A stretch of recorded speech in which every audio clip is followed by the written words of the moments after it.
I just got back from Texas. I'll talk about the trip more later in the show, but I was there doing explosives training and demolition work. And on the first day, like a moron, I left my sunscreen in the car. And so like no sunscreen, 100-degree Texas heat out in the middle of the sun, like digging holes and blowing up ordnance all day. And I just got baked. And I didn't drink enough water, and I got really dehydrated.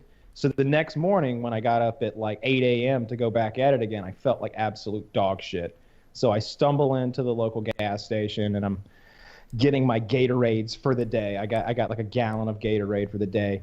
And I'm wearing my Game of Thrones shirt. It's a white shirt, and it's got a big red dire wolf, and it says "The North Remembers." And the lady behind the counter goes, "North remembers, huh?" And I immediately do the math in my head. Like I'm already on the same page with her. Like I don't need to catch up. I know what's going on, and I have a decision to make.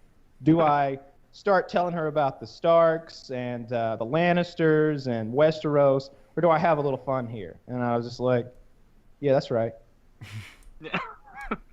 What exactly are you remembering? The war. Well, down here in Texas, we remember it plenty good, too. And things was almost turned out a different way. I said, ma'am, every man from Bear Island is worth 60 of you Southerners. Just remember that. And I walked away with my Gatorades, just laughing, and it made my whole day. She was steaming red. Her face was so red, trying to figure out what the fuck Bear Island was. I have a story. You have a story? My topic can wait. I have a good story. So, for those of you who don't know, I grew up on a farm, and one of my many duties on the farm was that I was like the animal executioner. Like if a dog got hit by a car and somebody had to put it out of its misery, I'd do it. Or if a cow needed the same treatment, I would do that. And it's because my dad really disliked doing it. He couldn't stand it. It hurt him to shoot these animals in that kind of way when you're like executing them. It's dirty business. So recently, he had a cow that had prolapsed, and that's when like their whole back end is like spilling out of their butt, and it's really gross. It's a terrible thing, and you know he needed to put the cow down, and he'd waited like 2 days, and he was feeling terrible about it, and he looked out the window and he sees the cow out in the field, and it's like 250 yards away, and he's like, you know what? I'm just gonna shoot her from here. So he gets his rifle out, his deer rifle. And this rifle is usually just perfectly set, the scope is. So if you put the scope on something, it just nails it like a fucking laser beam. It's been that way since I was a kid. At some point, that had changed. So he puts the crosshair on the cow's head, squeezes the round off, and he blows her fucking front leg off. Oh no! Oh no! So she's hopping around now, and he's like, "Oh shit! I made a bad shot. How could I have possibly done that?" Because he's a really good shot. He reloads and shoots again, and he fucking shoots her like in the shoulder, like on her. I know he shot her in the ass. That's what it was. He shot her in the ass. He's like, and then she turned around again, and I realized what my gun was doing, so I started trying to compensate, and all I could see was her ass. So I shot her in the ass. And then he had to shoot the cow 7 fucking times. So this act of mercy he tried to lay down would just turn into an awful, awful massacre. That cow probably thought, what the fuck did I do wrong? Yeah, what have I done wrong? Like, that cow was Hitler in a past life. I ran over my sister's dog in the street, and its guts were hanging out, and I had to shoot it in the head, like there in the street, and a car was driving by and saw me fucking do it. That was pretty bad. So you had to kill the guy in the car, right? I mean, no. So then, I had to shoot the poor dog because like it was crushed and its whole back end was crushed, and it wasn't really my fault because that motherfucker ran up under my tire, but I still felt responsible. That was terrible. Okay, so let me tell you about one of these blind dates. Well, I won't call it blind. One of these internet dates that one of these girls went on. Okay.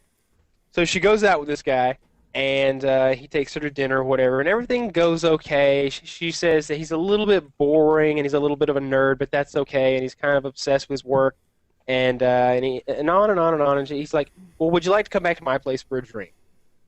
And she's like, yeah, sure, I'll come back for one drink. So she goes back to his place for one drink, And as soon as they step in the door, she says she smells something that is so bad that it seemed impolite not to mention it.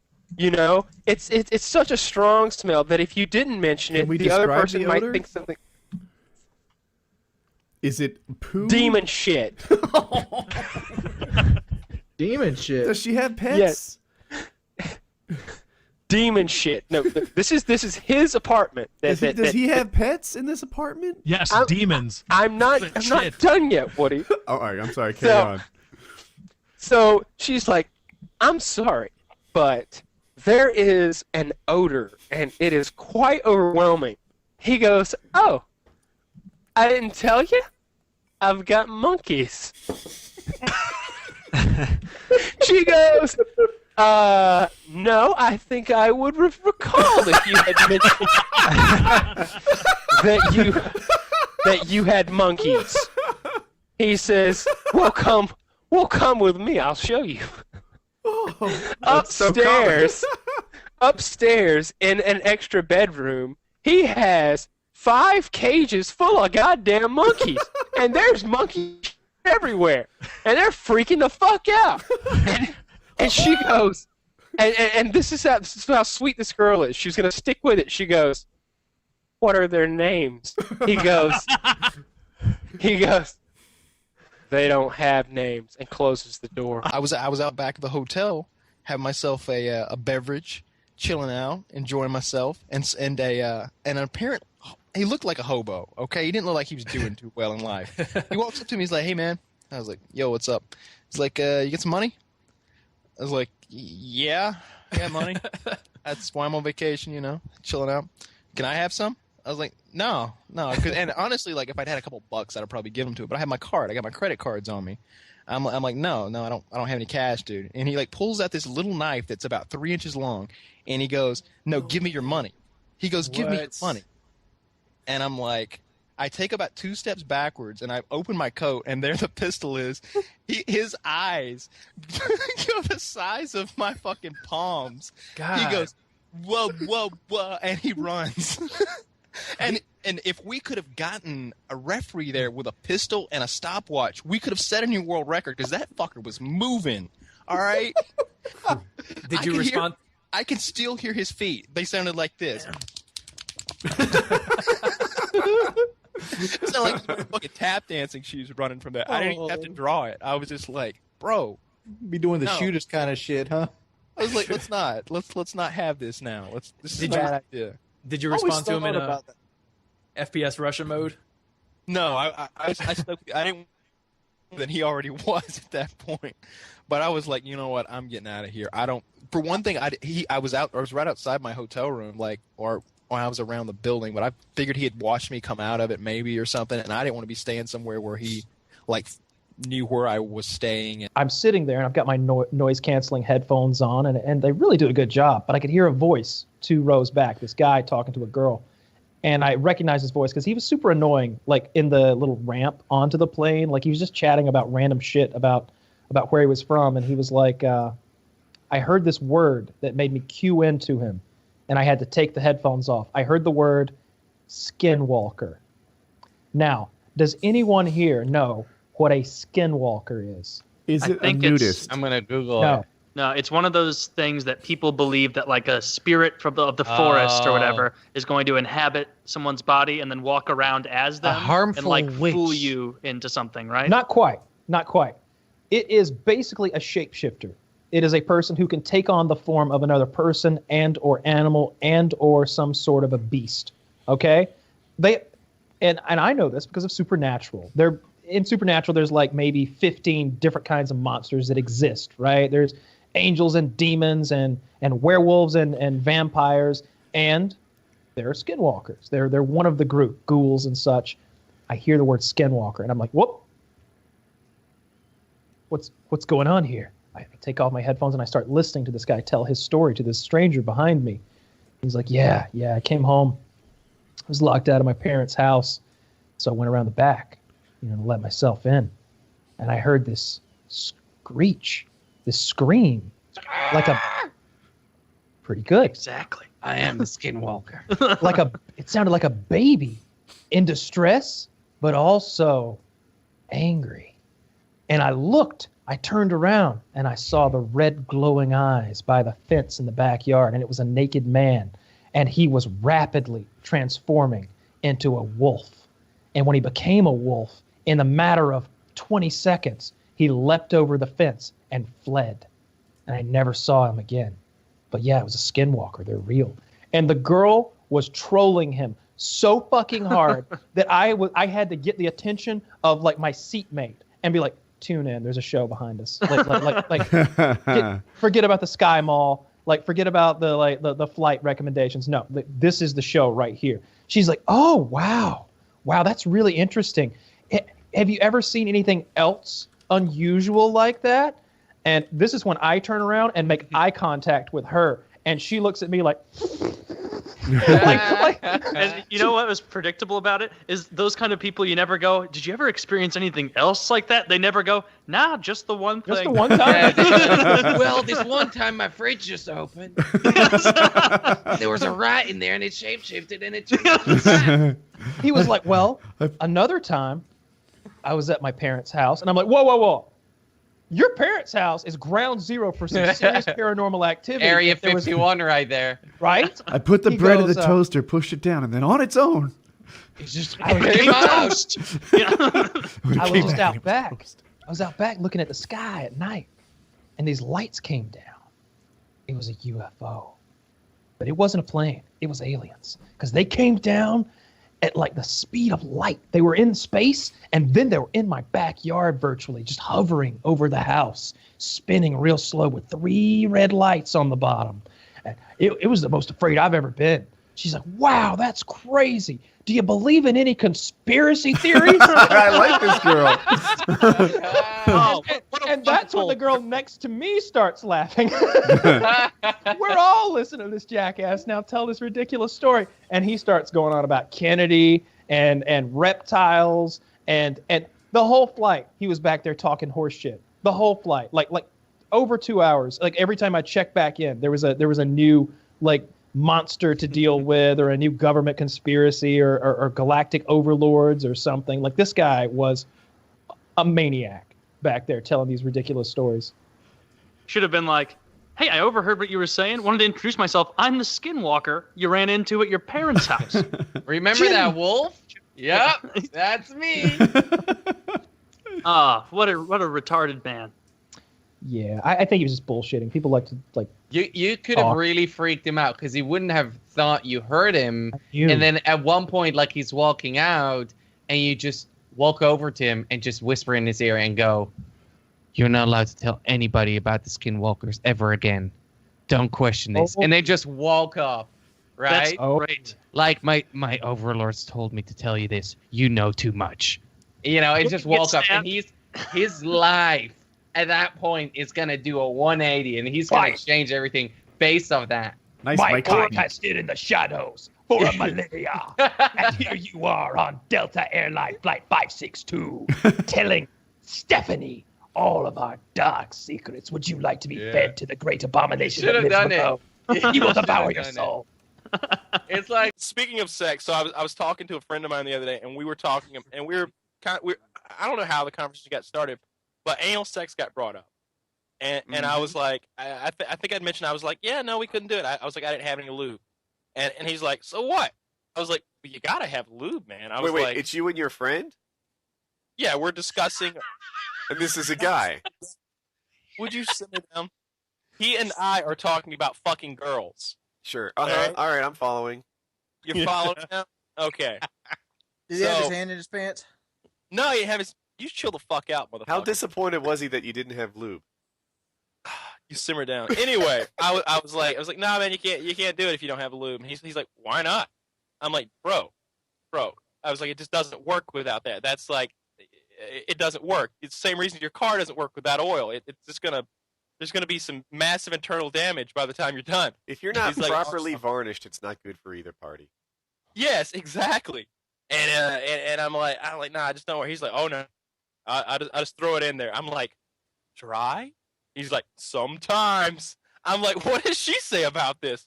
Well, she screams a lot and tries to get away, but I'm a pretty strong guy. Oh my god! Is this Keith? No, it's the other one. And I won't even ask because there's two on my mind. But yeah, it's the other one. All right, here comes Skype. I'm like, that's fucking ridiculous. And he's like, I'm like, well, it doesn't matter. I'm like, not everybody's into that anyway. I was talking about, girls aren't always into anal sex. He's like, oh, they're all into it by the time it's over. I'm like, I mean, you can talk maybe 75% of girls into it, but there's that holdout percentage that just aren't going to be down. He's like, oh, you just long stroke it then, and I'm like, what? Wait, what is long stroking? Yes, that's what I said. I was like, what's long stroking? He's like, that's when you get behind them like bullfrog style, and you're going at it. And one of those times, you just pull out a little bit too far, and whammo, right in. And I'm like, that sounds horrible. I saw that on a video once. He's like, oh, I don't mind. I'm like, I guess not. It's not you getting railed in the ass. Jesus. I don't want to have sex with this guy. No, I don't want to have sex with him either. He's doing it mean. That's not right. It's Boyfriend of the Year award. Do you think you can't get away from him, Woody? He's scared. I'm hoping I can. Similar story, not too similar, but it involves bodily fluids being put on somebody. I'm scared. No, it's not nearly as bad as your filthy mind is trying to make it. I was in high school. I guess I was like a junior or probably a junior, and this guy walks up to me. It just so happens that I had an issue with this guy, and my cousin also had an issue with him. My cousin didn't even go to the same high school I did. He was in like a neighboring county. But anyway, I had egged the guy's house. My cousin had a problem with the guy because the guy was hitting on my cousin's girlfriend at her workplace.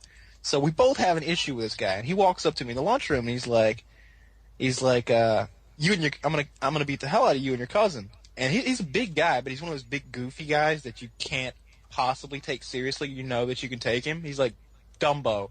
So I'm like, dude, you really don't want to start a problem with us. He's like, no, both of you. I want to see both of you tonight at Dill's at 9:00 sharp. And I was like, 9:00 sharp? I was like, what are you like? Got a schedule to keep or something? He's like, you heard me.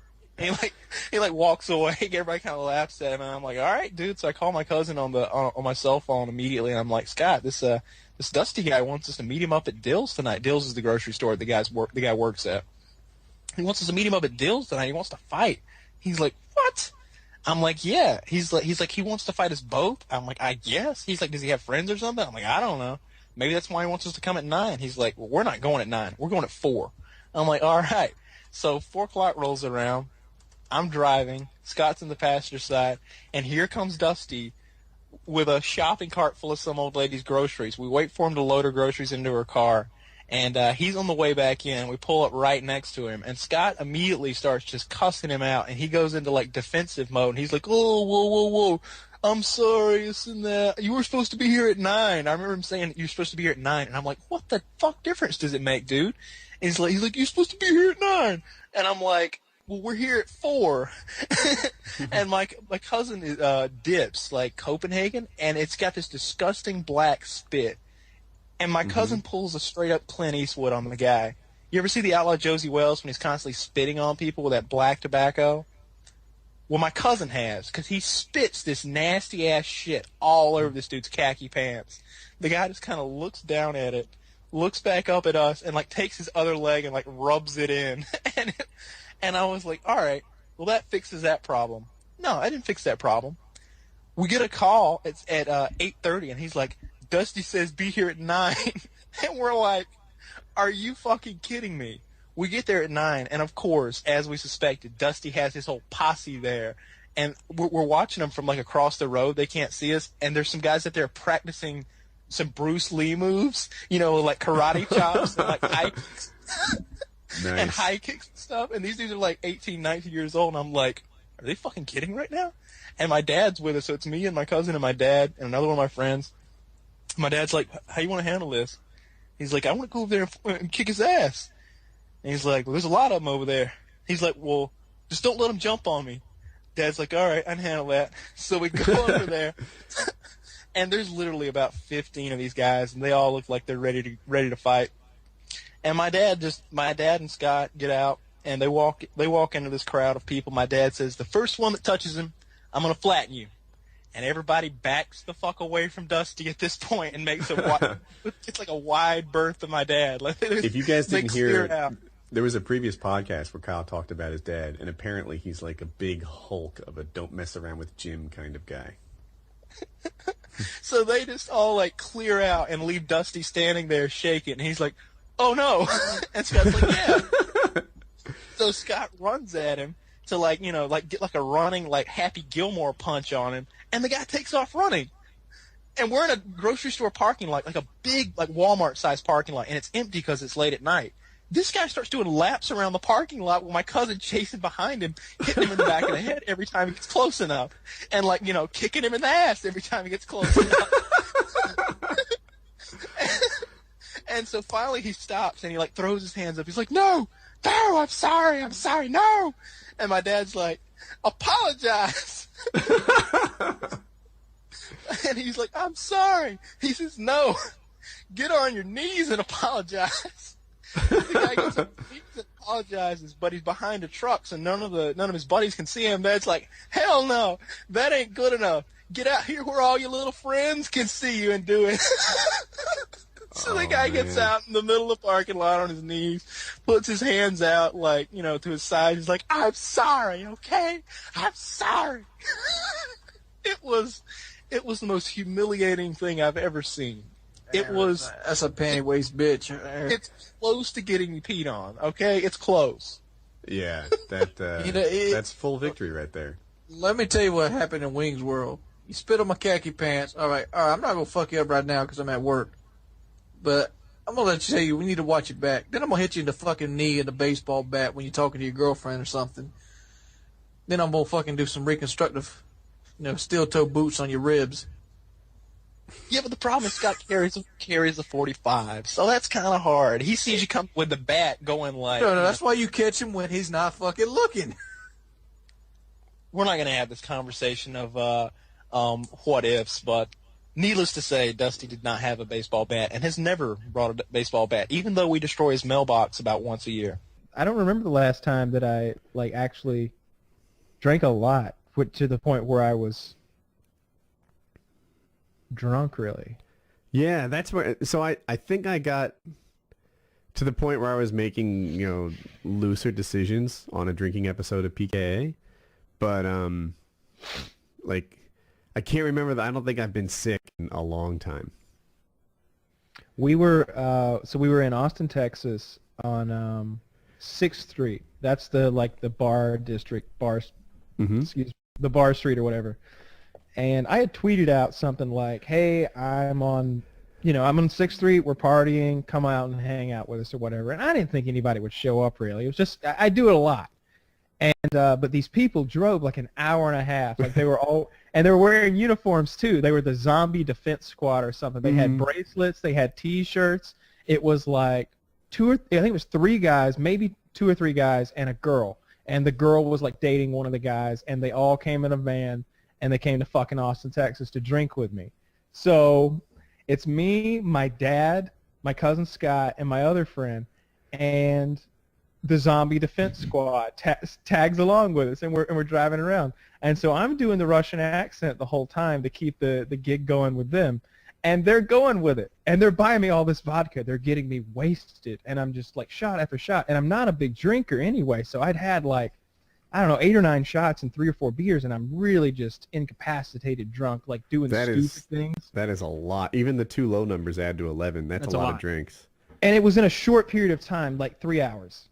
It was something like that. I'm pretty fucked up. I remember at one point, those things you put money in that you punch and it tells you, how hard you hit? Yes. Someone else had paid for it, and I punched it, and I was just I had already turned into that douchebag.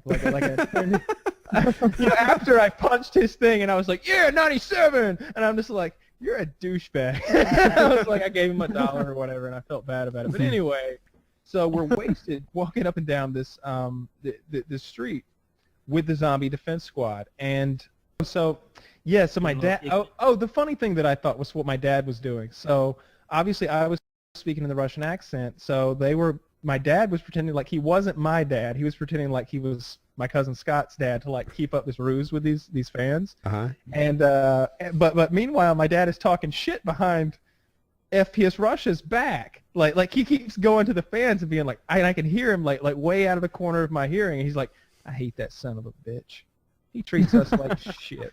You know what? I'd like to go over there and just smash him in the back of the head with this beer bottle. And the girl goes, don't do it. Don't do it. He'll kill you. He's like a fucking commando. He'll kill you like that. And Dad's like, I could take him if I sneak up on him from behind. And they're like, don't do it, man. Don't do it. They're warning my dad about even touching me from behind. So we got completely shit-faced, way drunker than I wanted to be. And the coolest part about this trip was that we rolled up into this hotel there. It's right at the end of 6th Street. It's like the Waldorf or the Waldor or something like that. And they have what's called the Cattle Baron Suite. It's on the 2nd floor of this place. And the deal was that this rich cattle baron guy who owned the hotel and had it built, the first thing he had built was a giant room for himself to live in while they built the rest of the hotel above him. So the most immaculate, amazing, beautiful suite in this whole hotel is right there because it was his. And apparently nobody had been buying this thing because it was so fucking expensive. It was like $3,000 or $4,000 a night.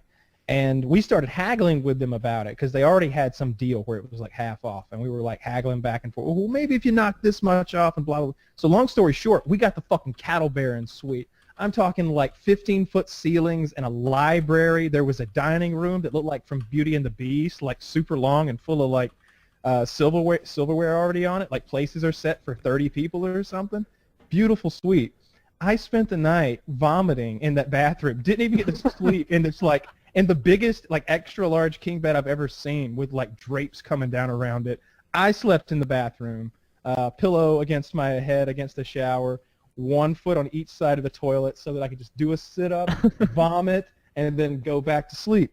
I wake up at about 6 a.m. in the morning, and I look, and keep in mind there's 3 or 4 of us in this suite. It's a multi-room like thing that we've gotten here, and my cousin is in the bathtub over there, like up to here in the water, and it's 6 in the morning, and I'm like, what the fuck are you doing in the bathtub in my bathroom? And I throw up a little, and he goes, I was so fucking cold, dude. I was so fucking cold. So I had to pour a bath. And I'm like, how'd you end up in my bath? He's like, I don't fucking know whose bath I'm in, man. Like, we were all so shit-faced from these fans buying us drinks. So we left this like $2,000 a night hotel that we had gotten in the worst condition it's ever been in. There was literally a scenario where someone vomited on the floor, and then they just put newspapers over it, like that movie Big Daddy with Adam Sandler. Like at least they tried. It's a 9-hour drive.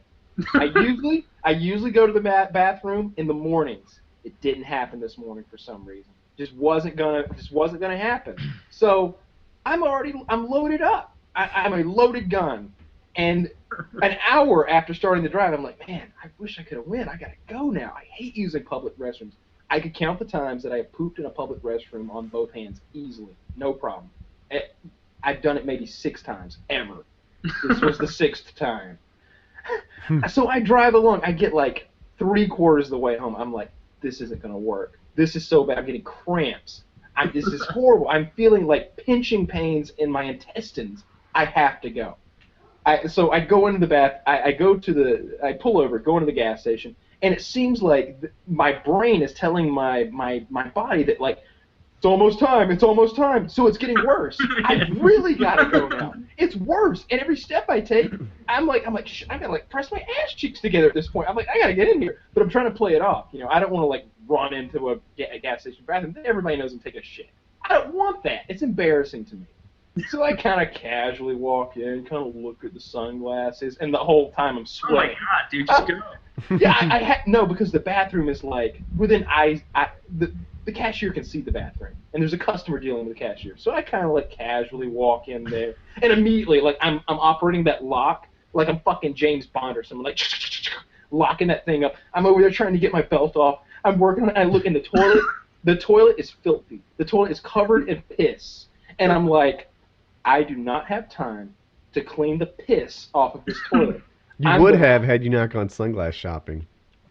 No. And even if I do, I really don't want to clean someone else's piss. That's bullshit. I doubt the person working there wants to clean your shit off the floor either. No one does. And I didn't intend for that to happen. So what I said was, I'm going to hover. In my mind, I immediately went to all the stories I've heard of women talking about hovering, when they pee. I'm like, I'm totally going to hover. I'm totally going to hover. Oh, I did spread them. Yeah, totally. I'm going to hover. Going to spread the butt cheeks a little bit. Going to take this nice and slow, and it's going to be easy. I would stab right down in that piss without giving a fuck. My lower intestines content was under high pressure. I'm talking about at least... It came out and it hurt regularly. At least 100 PSI. And it was a lot. It was like, if you took a quart-size Ziploc bag and you filled it up with brownie mix, and then you cut the corner, and then you sat it on the counter, and then you just smashed it as hard as you could. That's what happened. And I couldn't stop. It was just go time. It was go time. And I'm just like, I recover. I wipe myself, and I look, and I'm like, I have destroyed this bathroom. This toilet needs to be replaced, not cleaned. It needs to be burnt. They need to throw a firebomb in here. This needs a So what did you do after the fact? Did you go buy some sunglasses and a drink and then leave? I did not buy anything. I got my pants on, made sure that there wasn't like reflected poop on me anywhere, anything like that. Got my shit together, took a deep breath, which kind of sucked. I got a little sick at that point because that bathroom smelled horrible. And I made a beeline for that door, and I was gone. And as I was leaving, I saw someone walking toward it, and I was in my car, like it was like, and I'm gone. I'm going down the road. I'm Smoking tires, entering the freeway. Yeah, I'm out of here. I don't even want to know what kind of car the shit bandit was driving. So as insane as it looks when you encounter that scenario, you're like, what motherfucker would do this? This disgusting son of a bitch. I have to say, it does occasionally happen, and there's no way around it. It doesn't occasionally happen. I went on one pig hunting trip once, and there was this wild man. I don't remember his YouTube channel, but that was a thing he did. And long story short, he didn't sleep for like 3 days. Like while we slept, like he would go crawling out in the bush on his hands and knees under these thick briars to where the pigs slept with his Glock until he smelled them, and he'd follow the smell to where they were wallowing in the daytime, and he'd come upon them and just fucking gun down one of these little piglets with a fucking 9mm, and he drug it back out, butchered it in the backyard, and cooked it on a hubcap. He used pickle. He made a brine out of pickle juice and barbecued it right there, and then cut a hunk of it off and offered it to me. Did you eat it? Oh yeah, it was surreal. Was You it gotta good? I imagine it's good. Hubcap It smokiness. No, it had pickle juice. It tasted like pickle juice, but it was pork. It was like barbecue, but pickle juice tasting. It was kind of sour. Oh, but that doesn't sound good. It was tender. It was okay. It wasn't. I didn't want a plate full, but I was like, yeah, I just ate this pig you killed in the bushes over there. With a guy like that, you don't know if pickle juice pork is a recipe or if that's the only thing he had to accompany the pork that he just shot. That was with the case. His He told me, no, it's supposed to be vinegar, but he informed me he didn't have any vinegar, so it was pickle juice. You have to keep in mind that it was in this old farmhouse out in the middle of Texas, 50 miles from anything, and they didn't even have running water. They had it was gravity fed. There was a windmill that had to be spinning to send the water downhill to the shower, and then it was just a trickle.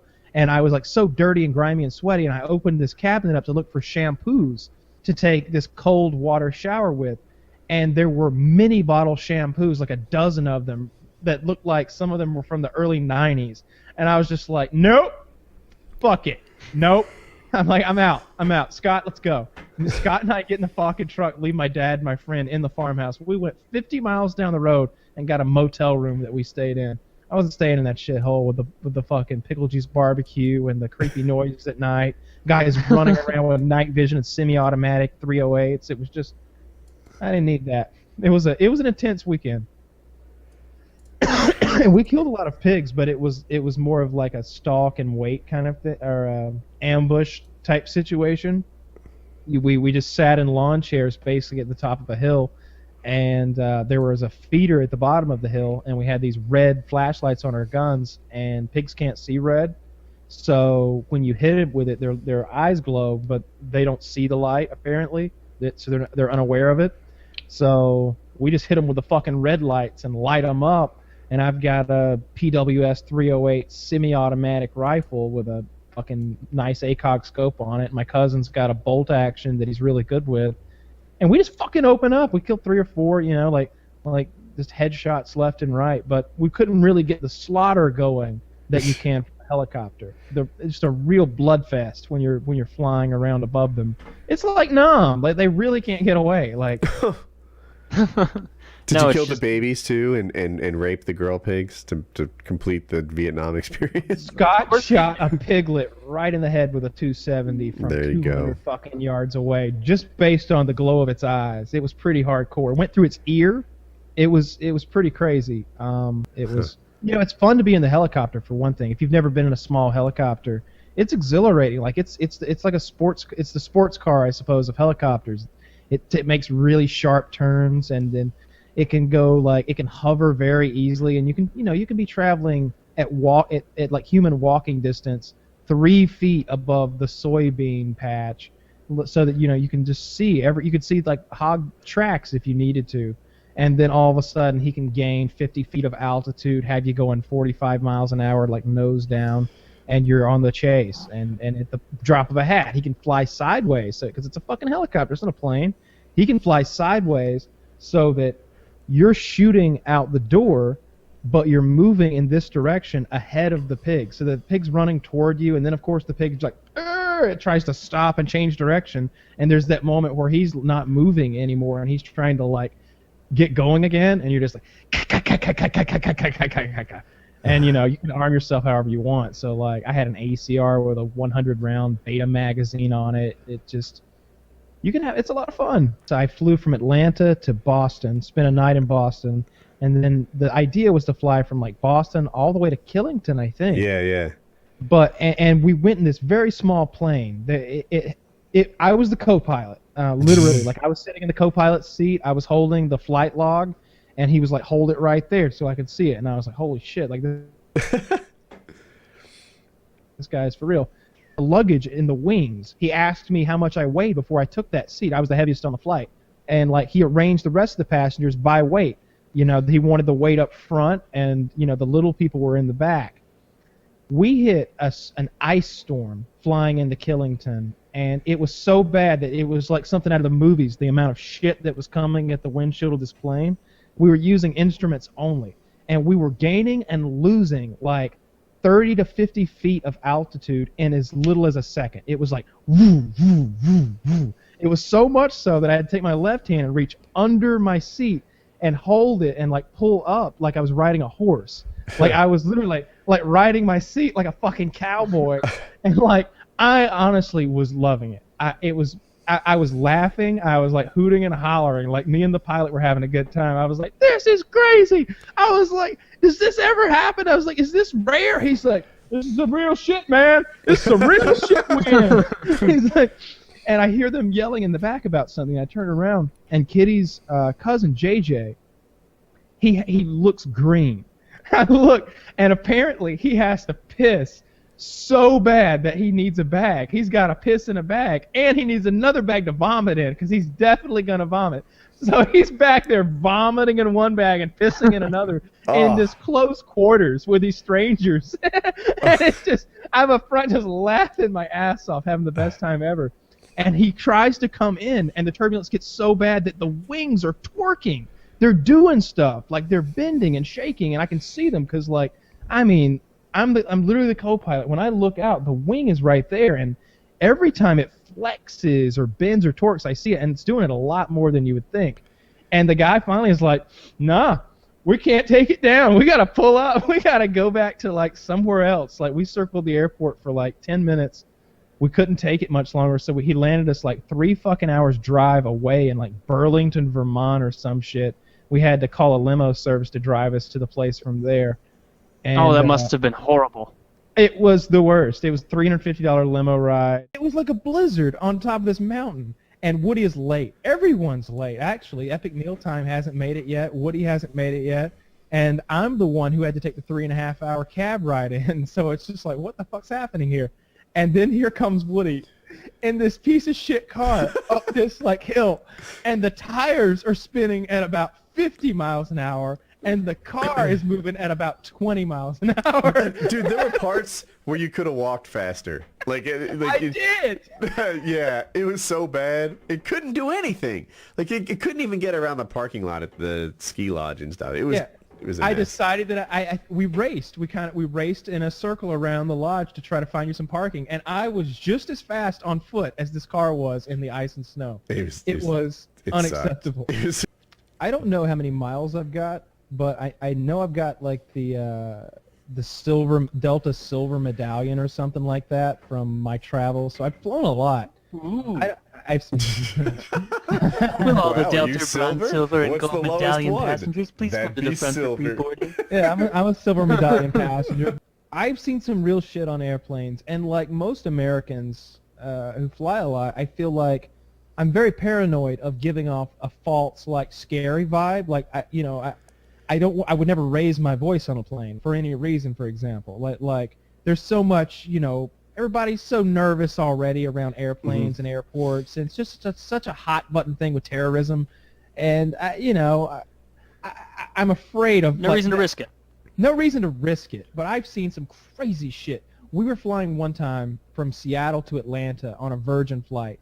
Actually, it was from Seattle to Boston. If you have the means, I highly recommend Virgin First Class. It's the best first class. You live in a purple and pink illuminate. It's like Tron. All the glass, everything is like clear and glass, and it's lit pink and purple. And there's like soft jazz music playing, and the TVs are like 3 inches bigger than anywhere else, and the food's better, and everybody's nicer there. And these seats are enormous, and they recline back like a bed. And Kitty's asleep next to me. I'm relaxing, watching some like Thor movie or something. And then this tiny little Korean woman appears from no man's land. You know where I'm talking about, back there where they keep them. And she just comes through the curtain. And, a little bit of their dirty, unfiltered yellow fluorescent light peers into our, it's dark where we are in first class. All the shutters are closed. It's just pink and purple lights from these clear dividers between the rows. And this little Korean lady comes in there, and she, like, takes a few steps up, and she kind of she's looking around. She's exploring. And she comes, and Kitty's got so much room between, like, foot room that she walks into Kitty's area, into her personal space, like, between the seat in front of her and Kitty's seat. But Kitty's, like, reclined back, sleeping. And I'm just watching this shit wide-eyed, like, frozen. Like, I'm just like, all right, if she pulls out a dagger or something, I guess I deck her. But, like, otherwise I'm just frozen. I can't do anything. And the lady's like, shaking Kitty. She's like, shaking her awake. And I know Kitty's sleepy. I'm just like, she's unarmed. What am I going to do? And I'm just like watching. She's like, where? Hey. And Kitty wakes up and she said, what's going on? Who are you? And that lady's like, you'll see, very nice. How much? And Kitty's like, what are you talking about? And I'm just giggling now. She's like, how much for your seat? It's very nice. I like your seat. How much?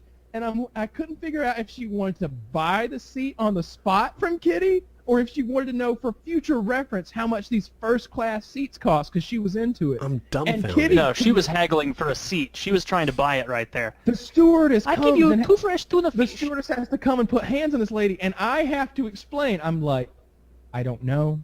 She came up here, she shook her awake, and she wanted to know how much the seat costs. I'm not sure if she wants to buy the seat or if she wants to know for future reference. And the lady's just like, what the fuck? And, like, turns this old lady around and walks her out. 30 minutes later, she's back trying to sneak into our bathroom. And, I ratted her out, of course, like, first thing. So she's, like, waiting in line for, like, some other guy who's supposed to be shitting in there. Like, he's got some, he's allowed. And I got the steward. I was like, hey, the lady's back. She's like, oh. And you could tell, like, she didn't want her shitting in there either. She got her and, like, fucking You should have escorted her back demanded out. that that surf be thrown overboard. She came back a third fucking time, but this time she just kind of, like, opened the curtain and looked around in there as if to say, like, I don't need this shit anyway, and just kind of fucking left when someone spotted her. Like, it was bizarre. That's the only time I've seen that in first class. The only other cool first class story I have, when I looked like a real gentleman, I was flying with a girl from, like, New Orleans to, like, Albuquerque, New Mexico, and I had a first class seat, but she had a coach seat, and there was no one next to me in first class. It was an open seat, and I kind of kissed her, and, like, she had to go back to coach, and I was kind of sitting there like, this is kind of shitty as I read my book. And I asked the stewardess, I was like, hey, is there any way, since no one is sitting in the seat, that the girl that I'm with could come up and sit in this seat with me? And, like, 3 or 4 or 5 people hear this and they get involved because it's kind of an interesting thing. And the lady's like, no, can't do that. And I thought about it for a few seconds, and I was like, well, I think I'm just going to go back there and sit with her and, like, get up and go to walk. And, like, everybody in first class, like, gives me, like, a clap, like I'm a real nice guy. Meanwhile, I go to the back, and it's, like, 3 seats wide. Nobody's there. She's like, give me a handy under the blanket. I was like, I made the right decision. Yes, good call. The right good call. decision. Yeah. And so did she. I think that's appropriate compensation for flying coach. I thought so. I thought I was being very generous, giving up my, like, beautiful, nice seat. We were doing our film, and we're hanging out with this crazy, eccentric millionaire guy who builds miniguns, and he's kind of a nut. And I don't want to go on any of their adventures with them. Like I don't do that when we would travel. I would just bring my own girl with me so I could stay at the hotel and not go out and get into trouble. But my friends and family, they go out and get into trouble.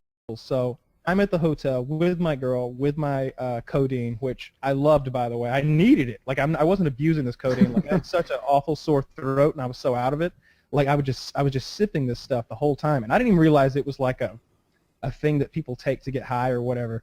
Like, I just thought it was medicine. So I'm wasted off this stuff in bed with her. It's 4 a.m. and the door's kicked open. Boom! Like I didn't latch the door. I was so messed up from the codeine. And it's all of my friends and all of their girls, and they run into the room, and the girls jump into the bed, and they're jumping up and down on the bed. And one of them is a really big girl. Like she's like 200 pounds, and the other one's like a hot chick, like this hot Hispanic chick. And they're dancing on the bed, and then they start telling me the story. They had went to the bar, and this is when my cousin had the flower behind his ear that this Mexican chick had given him at a bar. He goes to the bathroom to pee, and this guy next to him goes, they're standing there pissing. He looks next to him at the urinal and says, "You look like a faggot with that flower behind your ear." And Scott's like, "Don't call me a faggot." he's all right, well, whatever. But seriously though, you look like a faggot. And the Scott just like lays him out right there, knocks him unconscious at the urinal. Guy hits the floor, dick hanging out, still pissing, like he's pissing himself. Still that doesn't peeing. stop. Yeah, that's impressive. Stop. He hits the ground, his dick's still pissing. He's like pissing on himself. Like a fire hose that's just sort of flopping around. Or maybe I don't know how big it was. I'm giving him a lot of credit here, right? Like it's just going everywhere. Like a baby's You're making it seem like one of those blow-up car lot things that's like around like that. No, it wasn't like a Medusa head or anything, but he pissed all over himself. Okay. And there's witnesses. There's 2 more guys who were standing there waiting for these 2 urinals that are in the restroom. So Scott's got to book it. So he goes out. He goes, collects my other friend, collects the girls. He's like, we got to get the fuck out of here. So they go out in the parking lot, and they get stopped by the victim number 1's big friend. His big friend is like a Jordanian. Now, I don't know how they knew he was Jordanian. He must have said it at some point. Like, I am Jordanian. I kill you. He said something like that, and at some point, Scott said something like, he's like, I'm gonna knock your fucking teeth out, just some whatever threat. And the guy says back to Scott, "I'm a faggot. I'll push your shit in, boy." Oh, that's perfect. It's Mike Tyson. There's no coming back from that. So it's at that point where the story gets foggy. I don't know what exactly happened, but the end result is this, to release myself or any others of any liability. The large Jordanian man was hit in the head with something. His car keys were stolen from him. His car may have been backed into by another car, and my truck had a big dent in the bumper. And that's the story they come back to me with, and that's day one of our trip to fucking New Mexico. So we get out in the desert, and I'm not getting any better. I'm not getting better at all. Like the shot in the ass, the Z-Pack, it's not doing shit. I'm out in the desert, and it's literally 104 degrees. I'm vomiting behind a truck, like I'm bent over vomiting, and I finish vomiting, and I like wipe my mouth, and then I start coughing, and I can't stop coughing, and I cough up blood, and I'm like shit, as I'm like spitting the blood up and like getting the blood off my teeth, and they're like, hey Kyle, you ready? We got the 500 Magnums loaded up. They want me to shoot a 500 Magnum in each hand at these steel targets out in the desert. And so I go out there, and I'm kind of coughing and wheezing. It's hard to breathe. It really was. My throat was really ragged. If you go back and watch those videos, you can hear my voice is weird. Okay, so I hope you guys enjoyed the video. I don't know if you could hear, but I feel like shit. I've been sick for about 2 weeks now. I didn't want to travel all the way out here to make this video. What's the name of the video? But it's the one with this 500 Smith & Wesson? Yeah, I'm in the desert. I'm using a big chrome-barreled, integrally suppressed 50 cal. It's kind of a mishmash video where I do like 2 or 3 weird things. Okay. So were you just guzzling codeine regularly this whole time, just every few minutes? Just yeah, because then you were just in like the Fear and Loathing in Las Vegas status, just barely with it. Lots really of knowing what's Gatorade. going on. I would guzzle like a whole thing of Gatorade, and then I'd vomit up 3/4 of it, it seemed like, just trying to stay hydrated. So I get out there. I got these big fucking guns in each hand. They're the most powerful production handguns in the world, and they're short barrels, so they're going to kick like a motherfucker. And I've got to hit the targets, or we just have to do it over again, I guess. And then I hear the grenade go off. My friend shot a tear gas grenade, a CS grenade at me, and it exploded next to me and started like shooting CS at me. So I kicked it, and that's when I spoke too soon. It didn't explode. It landed next to me and started hissing. I kicked it, and then it exploded, and it goes poof, and I'm like covered with the CS while I'm sick. So what is CS? I don't remember what it stands for. It's tear gas basically. It really fucks you up. Mucus, membranes, all that stuff. Good so if you're sick all that. in the middle of a desert. It was on awful, codeine. the worst thing possible, and that's what I said. I was like, "Why would you do that? Why would you do that? Like, why? Anybody but me." But yeah, they tear gassed me, and then we had to keep going and finished. So that's my New Mexico story. I don't think there's anything else. We got caught in a flash flood in the desert. Russia, you do not pay for pussy. You take the pussy. It is already yours.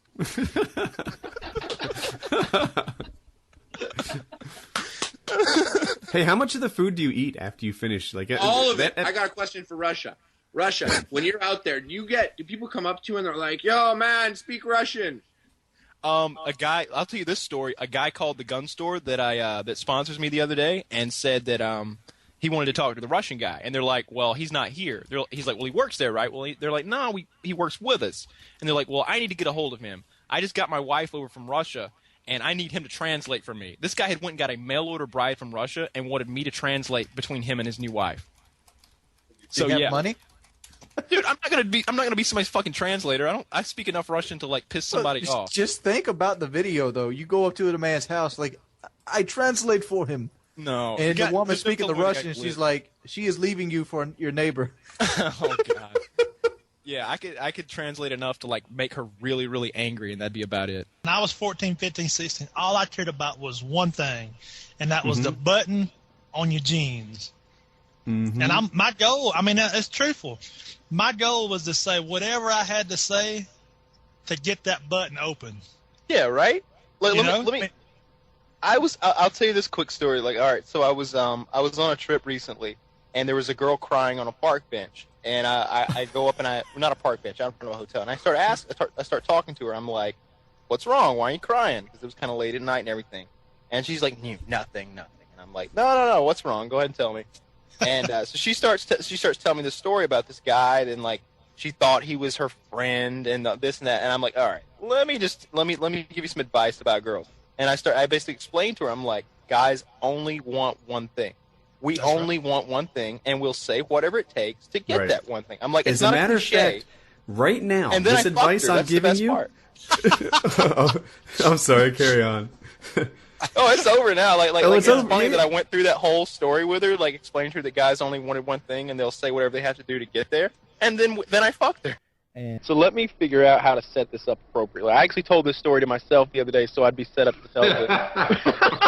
That dedication, baby. Yeah. I ran through this so I could do it smoothly and cover all the points I want to cover. All right, so basically, I'm in this situation where I was seeing a young lady, and after seeing her for maybe a month, her husband calls me one night, and he's like, "Hey," I'm like, "Hey, why are you fucking my wife, bro?" And I'm like, "I didn't know she was married," and I'm like freaking out, and I'm like as upset about it as he is. I'm like, "I didn't know," and I'm like, "Yeah, I'm sorry, man. That's the end of that. I won't do that anymore." And he's like, "All right," so we end on good terms. And then I talked to her the next day, and she's like, "He's insane. He drinks and he's violent with me, and we've been separated for some time now." She's like, "There's no marriage there." She's like, "That's like my estranged husband who I simply haven't gone through. All that holds us together is like a piece of paperwork. That's not a husband." And I'm like, "Oh, well, that's completely different." So we carry on with a relationship, obviously. Obviously. And, yeah, I see no reason why not. It's not a real marriage. I met her. I liked her. Yeah. I didn't meet her like you. To be No, clear. Woody's not down for the seconds. No. No, but she drove us around at Killington, and she seemed sweet. Yeah, she's a very nice young lady. So, we text back and forth. She doesn't live right by me. So, obviously, sometimes there are some adult texts that get sent back and forth. Obviously. She might send me a photo, and in return, I might send her a photo. I don't believe you. So, she may or may not have a photo. What, you don't believe him? I want proof. You have my phone number. Wait, I shouldn't have said that. I've never seen these photos. He's probably lying. Yeah. I totally made you want to say that. Woody's like wanting to go through my phone, and I'm like, you better be careful. You might see a little bit of me in there. And it might make you feel like less of a man. That's unlikely. You're talking to Woody. Come on. Woody, I thought you had that case of elephantitis at one time. So anyway, so I've texted her pictures of me, my area down there, and she has returned the favor. So anyway, the crazy husband one night gets a hold of the phone, right? And he's going through the text messages with me, obviously, and he finds that picture, and he is so afraid of it. It makes him feel like so much less of a man that he goes online that night and orders male enhancement products. And after he uses them, he has a horrible side effect where his entire manly area breaks out in red blotches and blisters. Oh, that's so awesome. Did he send you pictures of that, or how do you know?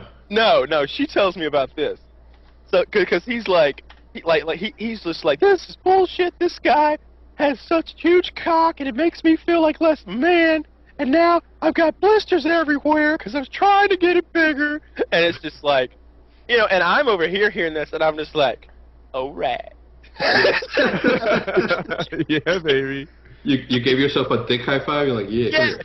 I pull my waistband out, and I'm like, high five, little man. And he reaches up with his little cock can, and he goes, ka-ka! I don't even have to reach down for him. He reaches up to me. And then he does the worm. Like, yeah. You like the boogaloo? That's right. Yes, absolutely. I'm like I the remember- James Bond of bowel movements. As I think back to my school career, from elementary school through high school, I think one of the most embarrassing things that ever happened to anyone, and when it does, everybody always knows, is this guy. I won't say his name because there are people who listen to this who would know him, but Poor Scott. no, I promise it was not that guy. He was just a friend, but he shit his pants in the second grade. It was second grade for sure. And he's in the bathroom, and in our classroom, instead of having a bathroom that you had to walk to, it was attached to the classroom. You walked to the back of the classroom, and there was a bathroom there. Okay. And he's in there, and the teacher's like, Billy, you need to come out, made up name. But he's like, can't. She's like, why not? Can't. She's like, you have an accident? Yep. Is it bad? Uh-huh. Do we need to call your mother? Oh, yeah. But apparently he had just, shat all over himself. Oh. his mom walked into the bathroom with like a new set of clothes and a trash bag. Oh no. But think about this. That was like 20 years ago, and I still remember that shit. So like this story is like 3 or 4 years ago. My cousin calls me, and apparently like he had some issue with some other people. They were gonna have to go fight, and apparently there was like 6 of them, and there was only 2 of us. So I was like, well, is there anybody else we could get to go with us? And he's like, well, we could go get Uncle Terry. And I'm like, I don't have an Uncle Terry. He's like, yeah, but I do. He's my mom's brother. And I'm like, I don't know him. And he's like, well, he just got out of jail. And I'm like, what'd he do? He murdered someone. I'm like, how long has he been in there? 35 years. How old is this guy? I don't know. He's like 50s, something like that. I'm like, dude, we're not taking like a 55-year-old dude to this fight where, we're like 17, 18. I'm like, we don't need some old dude slowing us down. He's like, no, trust me. This is the guy we want with us. So I hop in Scott's car, and he takes us to a trailer park, and we hop out, and like this isn't a nice trailer park. This is a pretty rough establishment. This is Robert Bowling trailer park. This is Robert Bowling's trailer park. And South Clown. And so we go into this, and all right, this is funny right from the start. We get out of the car, and this figure opens the trailer door and looks down at us and goes, "Who's that out there in that moon wagon?" We're in a Blazer, by the way, so I don't know what the fuck made it a moon wagon. But like Scott goes, "It's me, Uncle Terry." He's like, "Oh, who you got with me?" I got Kyle with me. He's like, "Come on in here." So we go into this guy's house, and he's sitting there with his 2 daughters who are like, I don't know, teenagers. One of them has a broken arm, which she got beating up a black girl at school, but that's not how she referred to the individual. And so everybody starts smoking cigarettes, including the young teenage girls, and they pass around ashtrays, which consisted of styrofoam plates. And of course that doesn't work too well. It burns right through. So I'm like, no, I don't smoke. I didn't smoke at the time. So like we start talking to Terry, and we tell him what the situation is. And he's like, do you have any weapons? Like straight face, like, you got any weapons? And he's like, well, I got this right here. And Scott's got like this rod. It's like a piece of steel. It's like a steel rod. It's a steel rod. Yeah, sort of like that, but not as big. It's about 1.5 feet long. And Uncle Terry like picks it up and he goes, yeah. He goes, this is like a black cobra in the desert. And he goes, like a snake. And like, he's like, this is like my black cobra in the desert. You could run a chain gang with one of these. And I'm like, how would you sneak it into prison? He's like, I don't care. Stick it up my ass if I got to. he's like in prison. He's like in prison's rough. He's like, lost all my teeth. He pulls out false teeth at this point to reveal that he indeed has no front teeth. And I'm like, how the fuck did that happen? He's like, a nigger. He had a lock and a sock. Hit me in the mouth with it. And I'm like, what did you do? I killed him. He's like, I killed him. And I'm like, oh, well, I guess that fixed that problem. Hell yeah, it fixed it. He's like, in prison, you gotta be mean. You gotta be hardcore. He's like, I'll eat an asshole if that's what it takes. I'll bite your lips off. I don't care. I'm like, all right. I'm never going to prison. So at the end of it, I was like, you know what? I don't think we need your services, Terry. We're going to be moseying on out, but good luck to you eating the assholes and, running the chain. Lips. And that was the last time I saw him. This is just craziness. Yeah, that guy ran bare-fisted fighting, like a bare-fisted fight club at the trailer park, in which your entry fee was a case of natural light. And I'm not joking. It was winner take all, dude. I wish I had some epic stories to tell. It makes me realize if I ever have a shootout with the cops, I'm going to get clapped at the end of it. I ain't going into cuffs. All right, so I was talking to someone. I was talking to someone the other night who had been a Marine, and he was talking about being in Japan, and him and like 4 of his buddies finding this hooker on the streets and going back to her place. And I guess they were like, at some point, yeah, let's have sex. And she's like, okay, but you can't fuck me. And they're like, why not? and lo and behold, it's really a man. It really has a penis. I was like, oh, that's crazy. So what'd you guys do? He's like, oh, we beat the shit out of him. And I'm just like, what the fuck? He's like, yeah, just beat the shit out of him. Then we went back to the boat. And then Mikey said, I'm going to go back and see what's going on over there. I'm going to go back. And we were like, all right, dude, whatever. So we asked him the next day, what happened? What'd you do? He's like, well, he wanted somebody to fuck him, so I fucked him. Dude, you told me this story before, right? And it didn't sink in until just now. Mikey is definitely gay, right? Like, he finds a prostitute that I guess is a transvestite or something, because they didn't realize it was a guy at first. Yeah. And then they beat him up, right? So he's like repressing and sort of, oh yeah, gay bashing, grr, I'm not gay. And then he goes, you know what? But that butthole might be extra tight. You know, like this might be for me. And he goes back and he's like, I showed him.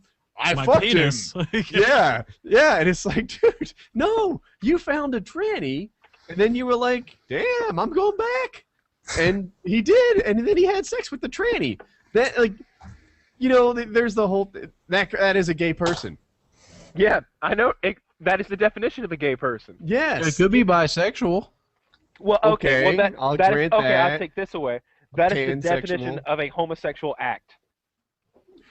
I mean, you actually label like he doesn't like pussy now, says he fucked a guy dressed like a girl. But we're saying it's messed up because he just had beaten this person up for their alternative lifestyle that he's obviously like cool with when it comes, when it comes to him. I feel weird talking about trannies and fucking trannies in front of Woody's wife. I'm sorry. Oh, she's heard worse. She has heard worse. Yeah, just wait till she goes back and hears the track about all the clean talk. Oh, yeah. Colin does not want to be on camera. Have I told the story, Woody? No, you haven't. My dad gets in a confrontation with a guy who mistook my dad for another man from his past and was about to stab him. I think you have told this story. Okay, so But it's okay. I tell stories multiple times. So my dad's in Walmart, and he notices this guy's kind of eyeballing. This is many years ago. This is 10, 12 years ago. This guy's eyeballing him at Walmart, and Dad doesn't really think anything of it. He continues, doing his shopping or whatever, and the guy's eyeballing him more. And he kind of follows him to the next aisle, and the guy starts approaching him. And my dad says he's thinking to himself, like, I think this guy's about to attack me. And he starts looking around, in his vicinity for anything that might make a good melee weapon. And he looks and he's like, I'm in the department with all the towels and washcloths and loofahs and shit. Like there's literally sponges over here to my right. And there's no way I can defend myself with any of this stuff. So I just face him down and I said, hey, what's up? And he says, hey, are you Bill Anderson? And he's like, no, my name is so and so. He tells him his name. He says, well, okay, I'm sorry. He says, I was about to gut you alive. And my dad must have done some fucked up and shit. my dad says, "What? What are you talking about?" And he shows my dad this curved hunting knife. And he's like, "I've been looking for Bill Anderson for the last 15 years, and when I find him, I'm gonna gut him alive for what he did to me and my family. You look a lot like him, but I'm glad to see you're not him. You have a nice night, sir." Wow. I'd be hitting that motherfucker with a shower curtain or something. There's a rod right there in that aisle. Just so you guys know, if your name's Bill Anderson, you watch your fucking ass. There. Oh, you remember the guy buying the TV when we bought Black Ghost? Remind me. Remember we were standing in line and they had a kid obviously who couldn't get his damn card, to read. And there was this guy. He was jittering like he was a crackhead. Oh, buy a 50-inch TV, and he was trying to get ahead of everybody in line to do it. Yeah, we there was a very long line. Wings got recognized at the Walmart. That was cool. Yeah.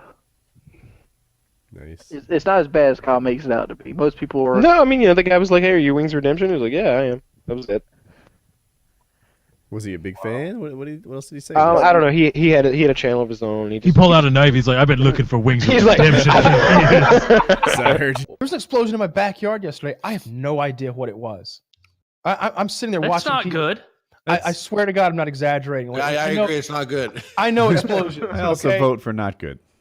I know a thing or two about explosions. I'm sitting on the couch watching TV, and a big fucking explosion happens, the house behind me.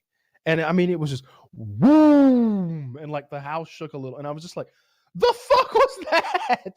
And I go to the window and I look and I see no smoke.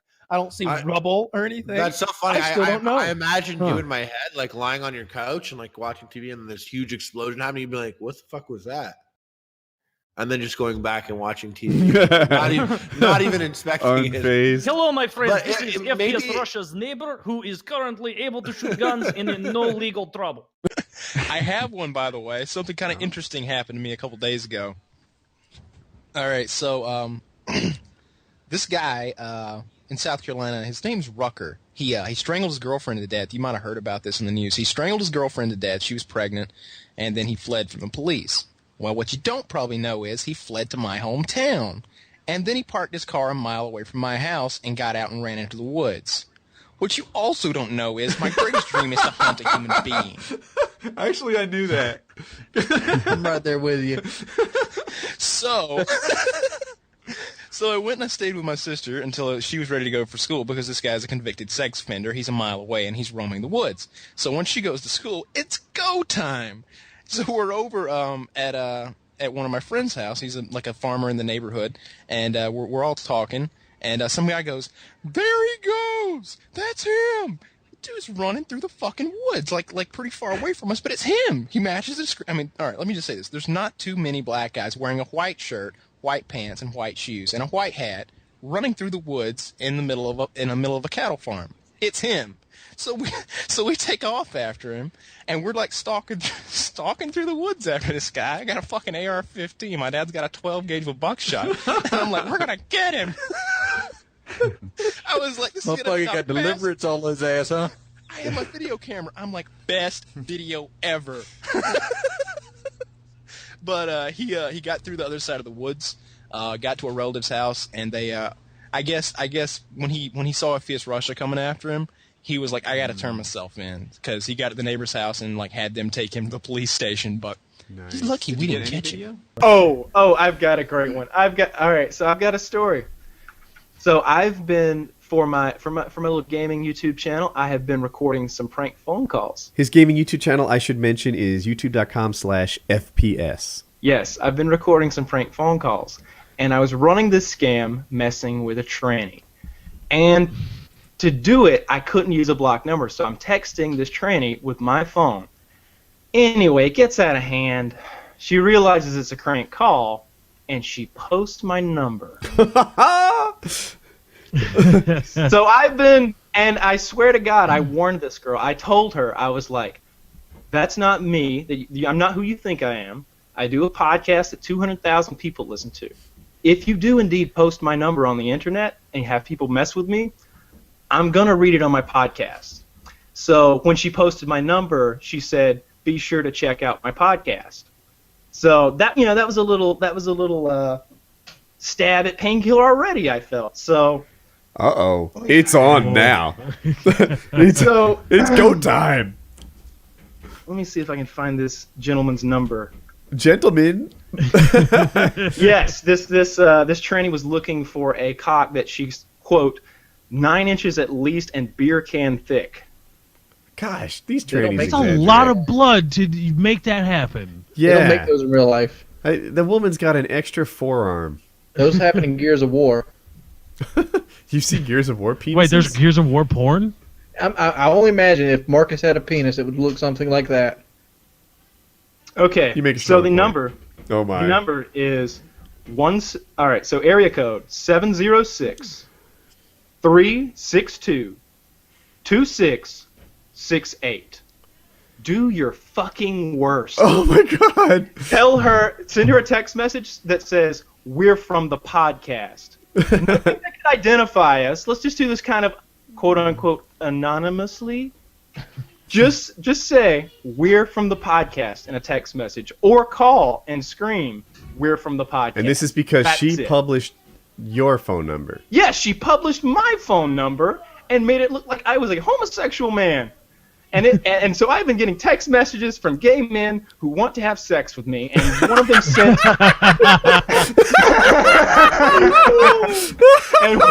and one of them sent his penis. And so now, like, you know how you can copy paste obviously on your cell phone? My paste, I already have it copy and paste ready. It says, the ad was a joke. It's not me. That's not my picture. Just my number. It's a prank. Please flag it. And that's what I had to send for like 2 days to get it flagged and taken down. To Oh my like God. 8 or 9 different. Like I woke up the next day and I had like 3 text messages and 4 missed calls from all these dudes wanting to bang the picture of the dude she put up like it was me. And I'm just, and you know, it's an annoyance. So fucking pay her back. This is righteous justice. This isn't some. This some is attack. what happens, and this is not something new to Ping It. People are like, "Oh my God, how could you tweet at that? How could you troll someone who trolled you? You must be new to Painkiller already, you little bitch." Because that's what we do. We don't lose, we win. What's the phone number again? Chuck was my mother's age, 42 or so at the time of our meeting, and yet he looked like he was in his late hobo 50s.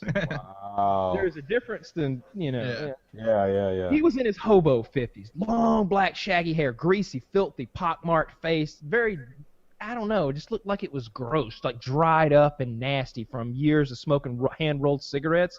His fingers were yellow, like just stained yellow from those cigarettes he'd always smoked. He drank Red Dog beer and the cheapest vodka he could buy. His greatest skill was he could calculate the cost of alcohol to a T. If he had $1.02, he knew exactly what it took to get to that bottle of liquor. If he had 13 cents, he knew exactly what it took to get to that tiny bottle of liquor. He always knew. He'd come around.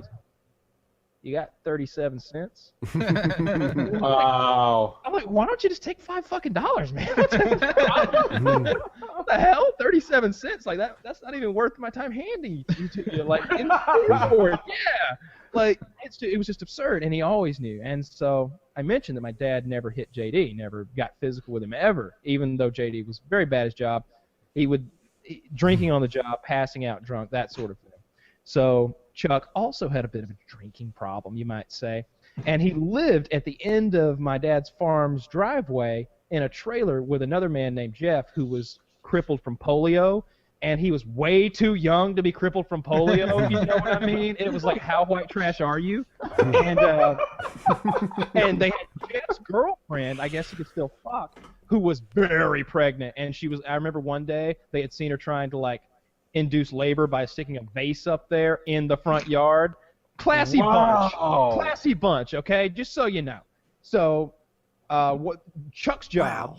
Pretty lower tier kind of job, if you can imagine. It's picking up the dead chickens from my dad's poultry houses every day, because there's 120,000 total. Every day, you know, a percentage just die, and you can't leave them in there; they'll rot, and that causes disease, etc. You're not supposed to. Someone walks the entire perimeter of this thing. It's a 5-mile walk a day, and you pick them up, you take them out. That's Chuck's job. Chuck wasn't doing a good job of this, and so as you can imagine, just like my disgusting garbage, there are rotten chickens in this poultry house, and that's a no-no. It's not good for business. You're not allowed to do that, despite what you see with all the like animal cruelty stuff and those horrible horror scenes you often see from PETA. Like, for the most part, like, those farmers are kept really under control, and like, you can't do that. There's rotten chickens in there, though. My dad sees this, and he's like, Kyle, go get Chuck. Tell him he's gonna have to finish his work. And I'm like, okay. No, excuse me. He said, you can either go get Chuck, or I can go get him, and you can tell him what he's got to go do. And I'm like, think about it for a minute. I'm like, well, that second one is definitely the more awkward situation type thing. I'm like, well, I'll go get him. So I drive down there. I say, he's drunk as fuck. And I'm like, hey, Chuck, Dad wants you to come back over to the farm. He's got something he wants to talk to you about. Okay, so I get Chuck, take him back up there. I'm off to the side sitting on a bucket. How do you get him? You have like in a truck. I drive a truck down there. It's literally a quarter mile away. Just zip right back. Okay. So we're standing there. My dad's standing there. I'm sitting on a bucket, and he tells Chuck, he's like, Chuck, there's rotten chickens there. You're doing a shitty job. You can't do that. You know you can't do that. If you can't do the job right, then you shouldn't be doing it at all. He says, you need to get in there. You need to finish your job, or you're not getting paid this week or any more ever. And Chuck said, well, if you don't like the way I did it. Oh no, he stopped right there. Stop. So you froze it. If you don't like the way I did it, carry on. If you don't like the way I do it, then you could just do it your damn self. Oh, wow. Ooh. Nothing happened between him saying that and Chucky's on the ground. I'm not sure how it got on the ground. I don't know if it was a push, a punch. He was just on the ground, and Dad was kicking. These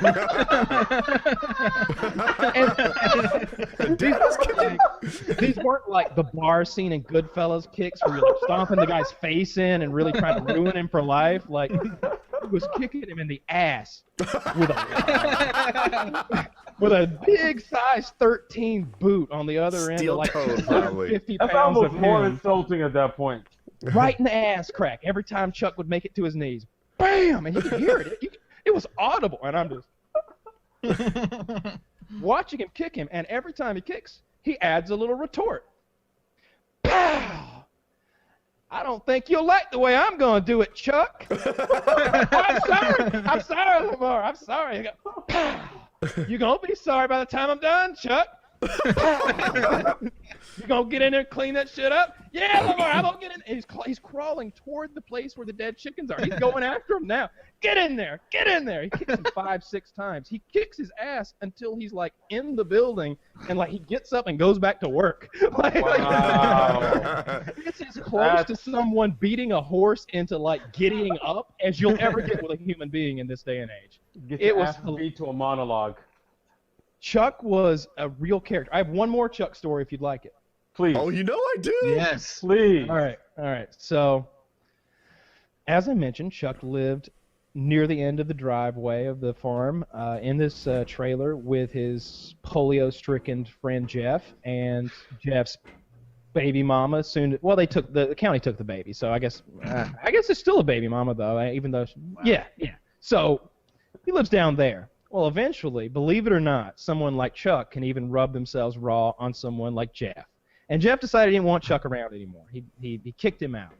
So, Chuck's getting paid at the end of the day. We're done with work, and Chuck's telling Dad this, and Dad's like, well, you know how it is, and just leaves it at. He's like, it's basically like, every man for himself out here, brother. You're not coming to my place, that sort of thing. And so Dad tells me, he says, take Chuck to the bank, pay him, then take him to, and then if he wants to go to the liquor store, take him there too, and that's what he told him. And I'd done that before. I'd go to the bank, do the business card, get him his cash, pay him, take him home, whatever. So I take Chuck, we get his cash, it's like $80, it was a couple days' work. Take him to the liquor store, and he comes out and he's got I'm sorry, don't let me fuck this up. So. I drive Chuck down to the end of the driveway, and Chuck says, hang on a minute, I need to get a few things before we go. Could you drop me off at whoever's house that's just down the road?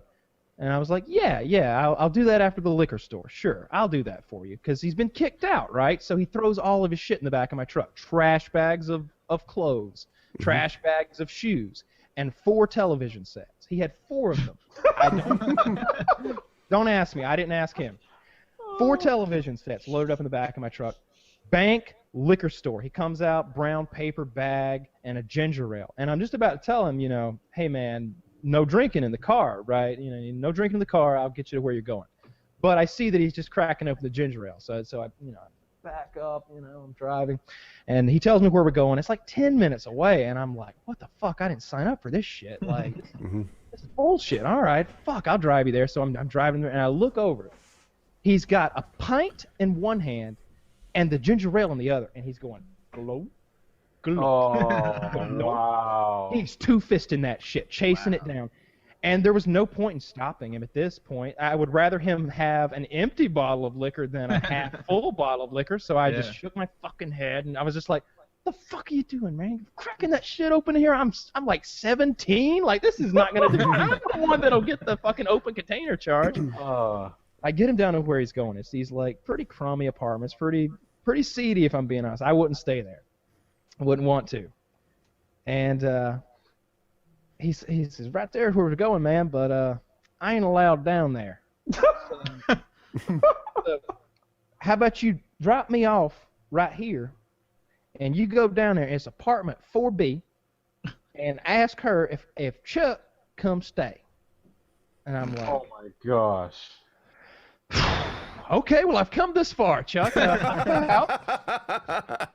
Chuck hops out of the fucking car. I drive down there. Knock on the door. It wasn't really a door. It was kind of this metal gatey thing. Kind of a cage, more of a bar door. Prison, Blang, blang, blang. This disgusting woman comes out, like 240 pounds. She's wearing like a house dress, I suppose you'd call it. Like, a nightgown? yeah, basically like with the buttons, and I can see a little titty like between this button and this button. Like they're like her tits are so big that they're like between this button and this button. There's some titty showing. Oh, wow. and it's not good titty. And I'm It's not good. All No. titty, He's good like- titty. like, what? Same voice too. Good afternoon, madam. There's a Chuck Gabriel who sent me calling, and he would like to know if he could come stay here with you forthwith.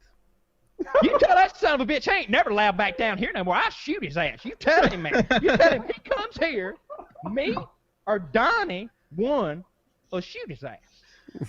Very well.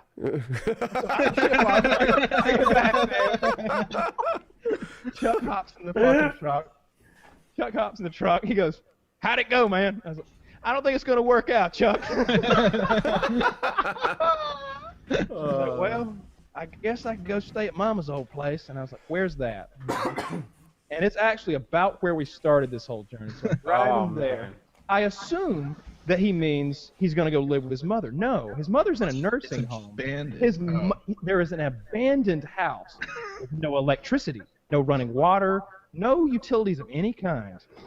And he is, and to this day, that is where Chuck is. I can take you there. gosh. I could take you there right fucking now. He's in there laying in a sleeping bag, asleep, stoned out of his fucking gourd. I got 2 or 3 more of these. One night Is he someone knocked playing over. the show through a speaker? Like, I swear I hear an echo. Yeah, someone is a little bit. Yeah. I think it's coming through on Wolf's End a little bit when I speak up too loud. Really? Okay, I'll turn Maybe. it up. It's not too bad. So one night, like I said, no electricity. He knocked over some sort of oil lantern they had as light and set the whole fucking place on fire.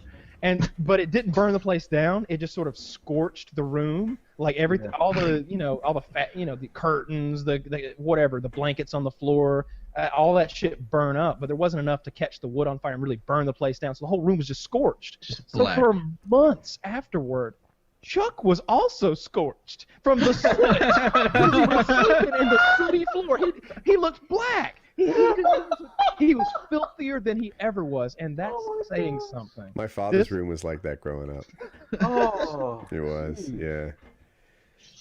Dude, your stories are so much better than like my dad's story. Like my father had an alcoholic working for him, but he felt bad for him, so he sent him to rehab and paid for it until he was rehabilitated. Boo! Good person. Boo!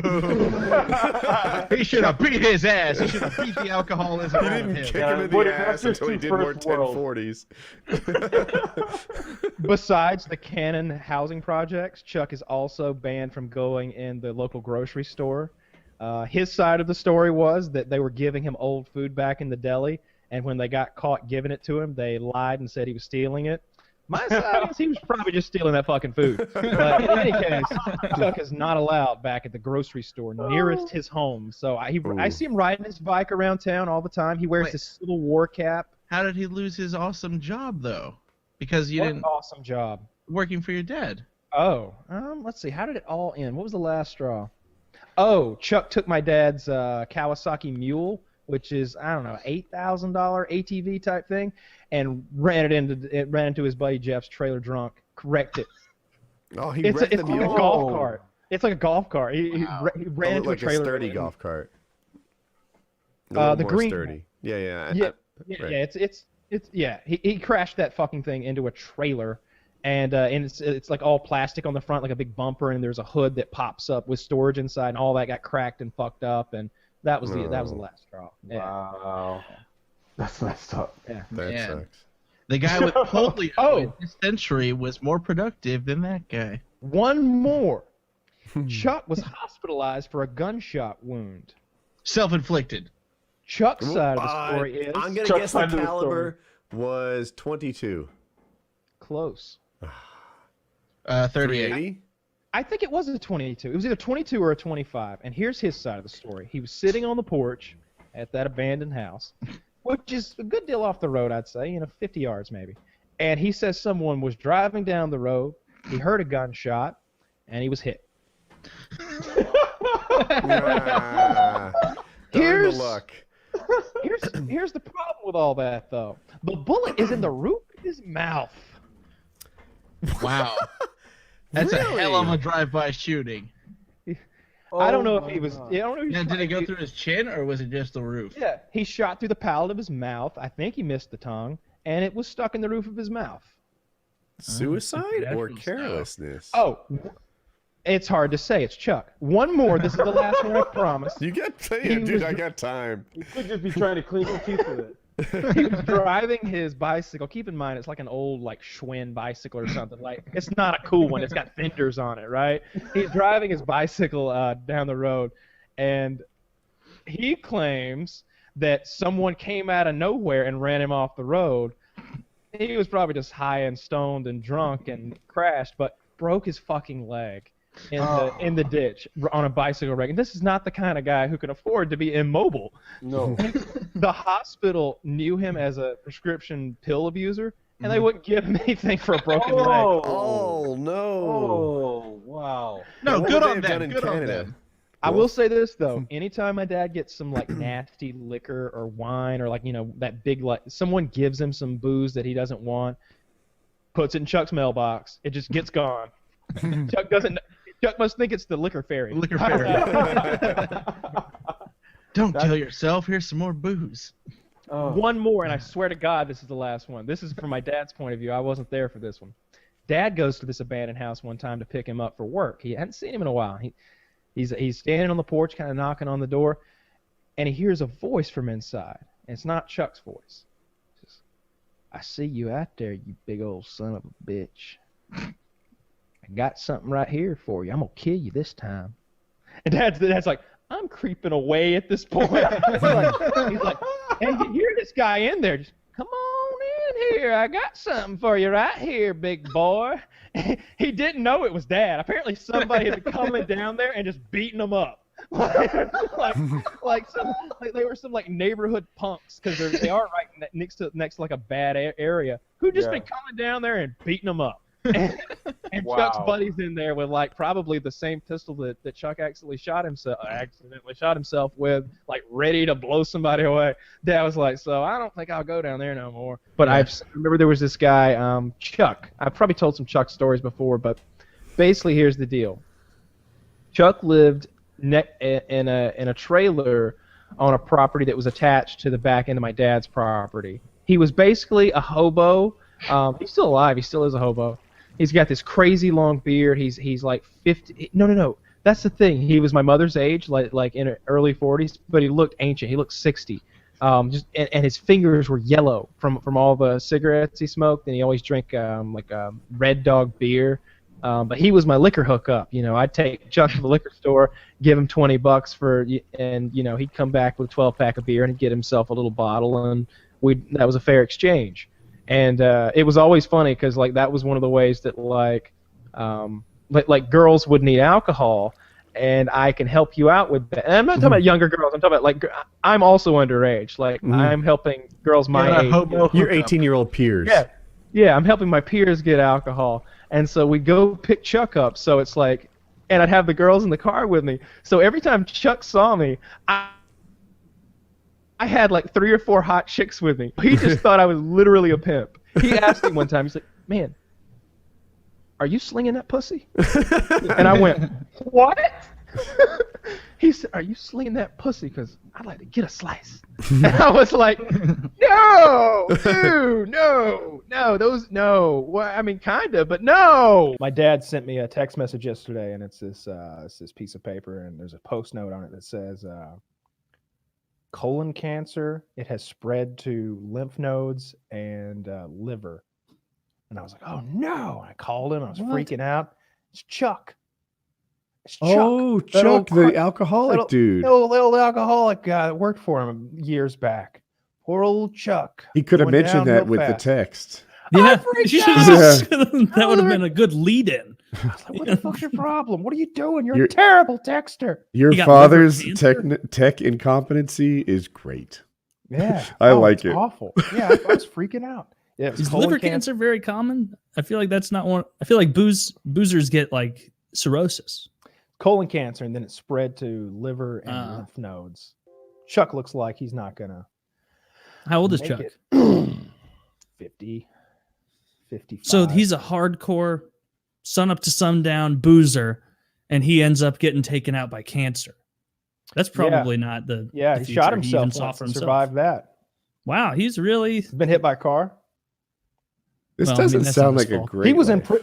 he was in jail when I was in jail. My second day in jail, they wheeled Chuck in a wheelchair. He was happy to be there. Egg salad sandwiches. Had it all in his mustache and beard. Hey man, what's going on? That's an excellent Chuck impression, by the way. Hey man, what's going on? Let's get Chuck on the show. Chuck's No. final days. Yeah, Chuck's had a ridiculous little life there. I think he's lived without electricity for a decade now. My first experience at an In-N-Out Burger, I was being driven around by this assistant type guy who was driving me out to do some filming, and he was African American, and he was describing me like all of the celebrities that he had worked with. I guess his thing was like he was a driver / assistant, and he was talking about how this celebrity was a prick. Like he told me to go get him some apples, and I brought him apples back, and he was like, "What is this? I wanted organic apples." Then you spat apple at him, and it was like talking about these ridiculous Who was the things. celeb? And, I can't say that. Bieber.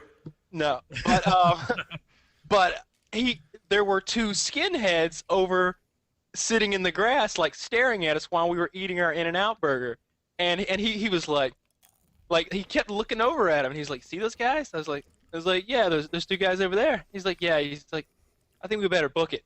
I'm like, "What are you talking about?" He's like, "I don't like how they looking at me, dog. They looking at me like they want to come over here and have a little In-N-Out burger with me." He's like, "I don't know what to do with this trash. Will you put this trash out?" And I'm like, "Yeah, sure." So I had to walk the trash over to the trash can because he was literally afraid that these two skinhead guys were gonna beat him up at the In-N-Out burger. Was he a black guy? Yeah.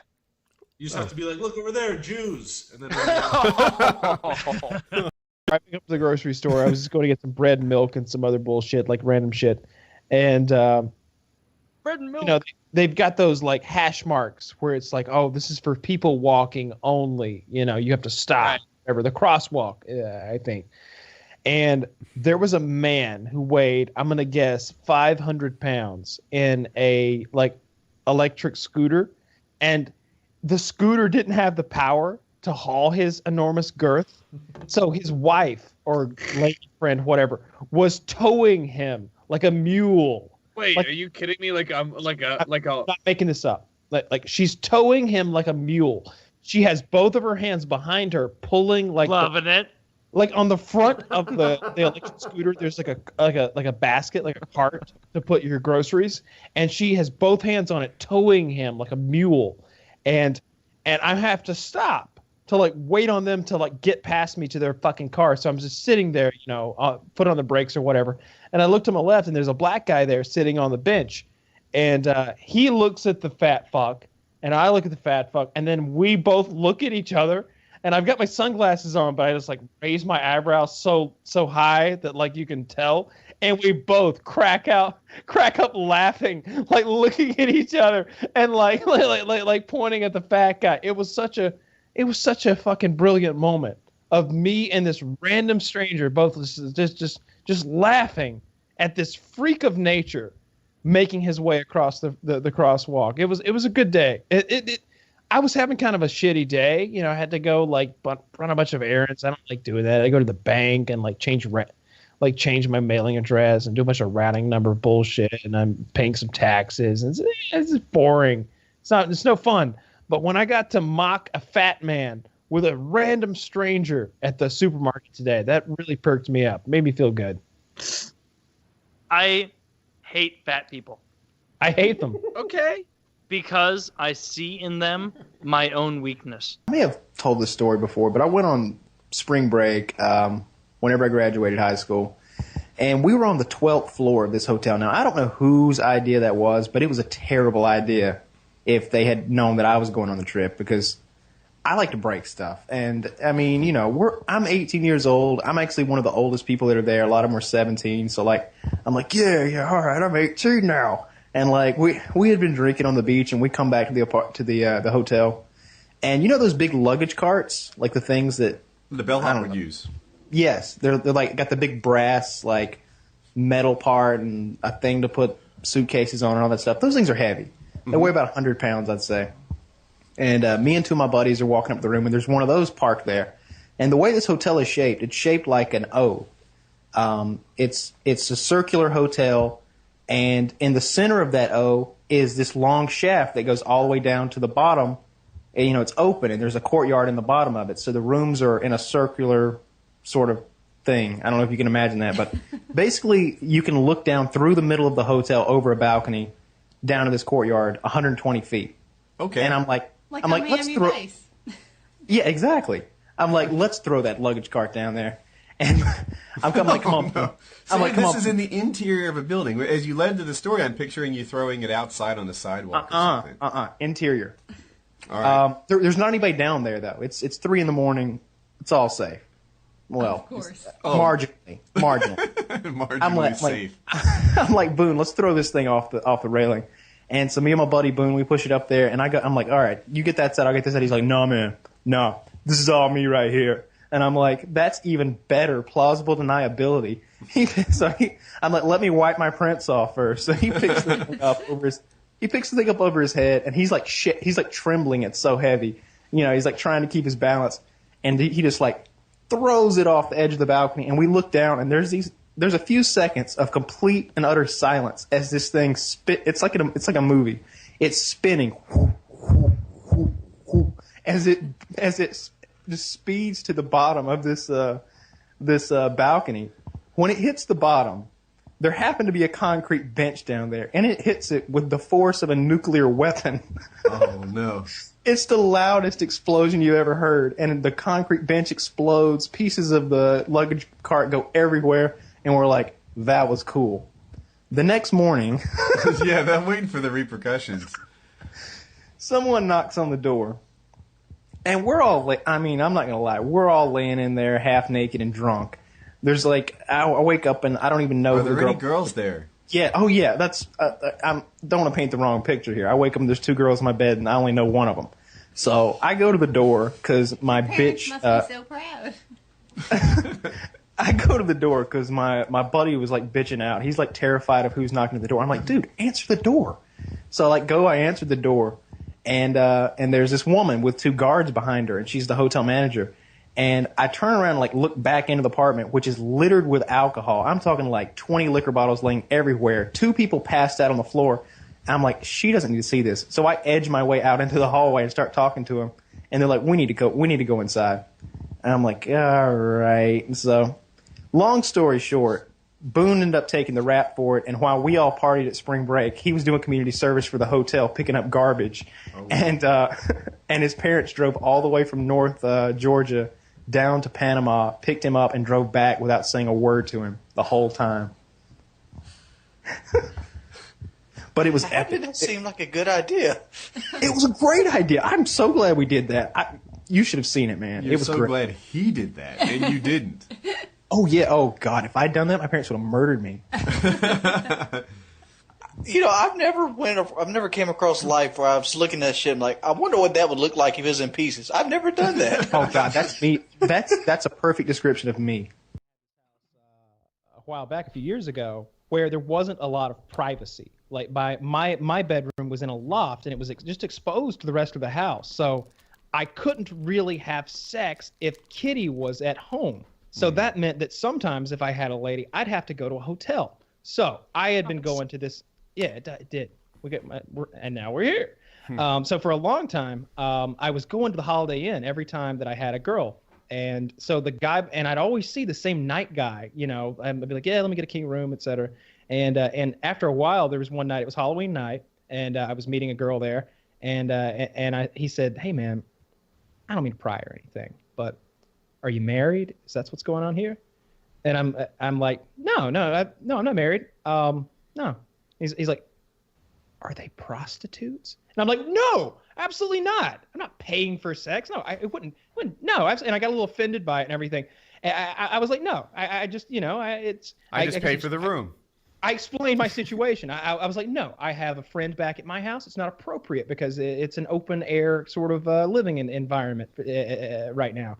And so and right at that moment when I was all indignant and like, no, this is how it is. My date walks in her Halloween costume. She didn't go with slutty nurse. She went with slutty slut.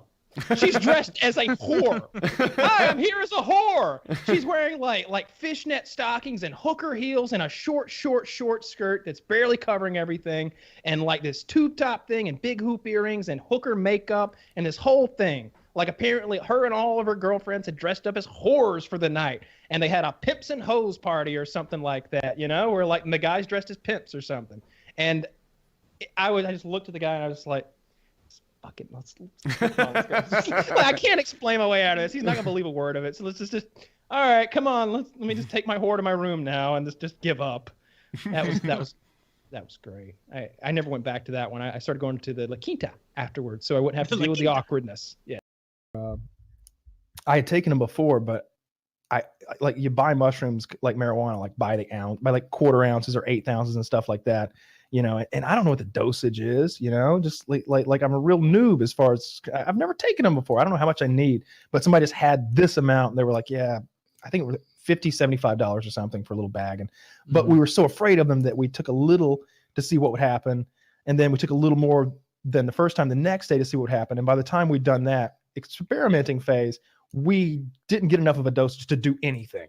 So we just wasted all the mushrooms by not taking enough at once. So 3 years later, I get some more mushrooms, and I'm talking to a completely different girl at this point. I'm like, hey, I have some mushrooms. Would you like to try them? And she's like, fuck yeah, I would. She used to do heroin. She don't give a shit. So, not really. And she snorted. Was she thin, get off her back. She was nice, and we're not gonna get into this. Okay. she was very nice. So they taste like shit. They're dried up like gross mushrooms. So I would take a chip, dip it in salsa, and then put a mushroom on top, and then nom that all up, because the salsa and the chip, like the mixture of the intense flavor of the salsa with the consistency of the chip, kind of masks the fact that you're eating like a chewy, crunchy, nasty mushroom that's not meant to be eaten. It's not real food. And I ate a lot. And then for some reason, I don't know why. I was like, well, let's go to dinner now. Huh. So we get in the car and we drive to dinner. And all of a sudden I'm like, whew, the interstate's starting to look like a tunnel. It's starting to look like I'm driving down a tunnel here. Why did we leave the house again? She's like, I don't know. So we go to Walmart. I have to pick up some odds and ends. And so I've got this Now's bag. the time to do it. Now's the time to do it. So we're standing in line and I've got this bag of carrots. And she's like, and I start feeling like I'm having a panic attack, which I have like maybe twice a year. And I'm getting sweaty and nauseous and pale and sticky. And I'm like, I'm gonna go to the bathroom. And I start walking toward the men's room. I hand her the carrots and I start walking toward the Walmart bathroom. And my vision is closing in. It's like if you stand up too quickly and everything gets fuzzy and you're browning out when that happens, because the blood isn't, you don't have enough blood in your brain. That's what's happening to me. And it's slowly coming down to this pinpoint, my vision is. And I walked right past the bathroom and fell unconscious right into one of those things you hang sunglasses on. Those rolly the loudest thing to fall into. All face first into it, and one of the pegs cuts my fucking head open. I wake up lying on the floor in Walmart, surrounded by a crowd of people. And they're all looking at me like I'm dying. Dude, they say the best way to enjoy a cruise trip. You were an adult on your own. Oh yeah. This is not all that long ago. Okay. No, but Kyle, back this up. They say the best way to experience a shrooms trip is to have lots of strangers staring at you. So how did you get from we're going to dinner to I need Walmart carrots? My friend called me. She needed carrots. I said, okay. Don't ask why about my decision-making process. I already decided to go to dinner after eating mushrooms. None of it makes sense. Right. I know that now. You have friends that call you for carrots? Yes. Dude, that's the real People point call of me this. for vegetables all the time. How is this the most interesting part of the story? But I didn't. I'm glad he brought it up. That Yeah, Not- can you need some not goddamn a cup of carrots? sugar. You know, So, do you have an egg for my cake? No, can you carrot? I need, You know. skinned baby carrots. I called. That was a friendship test right there. Somebody was like, "How well do you know this guy?" I know him so well. If I call him for carrots at 7:45 on a Thursday, those carrots are on the way. That was a test. No, I've got a house. thing to have a I've got friend a lie for you. I've got a housemate who's handicapped and she can't drive, so I get her groceries for her. So that Oh, means- okay. just All to right. make it, yeah. It was Kitty. So Kitty, need some carrots, and she did not know that I was not in any place to be getting carrots, and I didn't want to tell her. So I wake up sitting on my ass at Walmart, and when I say I was blind, I don't mean that my vision was blurry. I mean that my eyeballs no longer process light in any way. I mean that I was blind and everything was darkness and I could only hear people. And I'm going to say it lasted for a good 40 seconds. And I'm trying to tell myself, you'll be able to see in a minute. You'll be able to see in a minute. But part of me is like, did both your eyes go into one of those sunglass pegs and you're actually blind right now? But nobody was screaming. So finally, like my vision starts coming back and there's people all around me. And someone hands me a Gatorade and I start sipping on that. I'm feeling better by the moment. Like every moment I feel a little stronger, a little more steady. And this lady identifies herself as a nurse. And she's like, what happened? What happened? I was like, my blood sugar's low. You know, my blood sugar's low. I have hypoglycemia. I must have fainted. I was trying to get to the bathroom to splash some water in my face. And they bring, now a chair has been produced. And I sit in the chair and the group, there's still a crowd. I mean, like 15 or 20 people. And I'm just like sipping the stuff. And she's like, I called the EMTs. They're on the way. And I'm like, oh no. And Call him back. And it's at this point where the girl that I'm with reaches through the crowd like God and grabs my hand and says, get up, you're coming with me. And I go, thank God you're here. And the nurse goes, he's not going anywhere. I'm a nurse. He needs to stay here till the EMT arrives.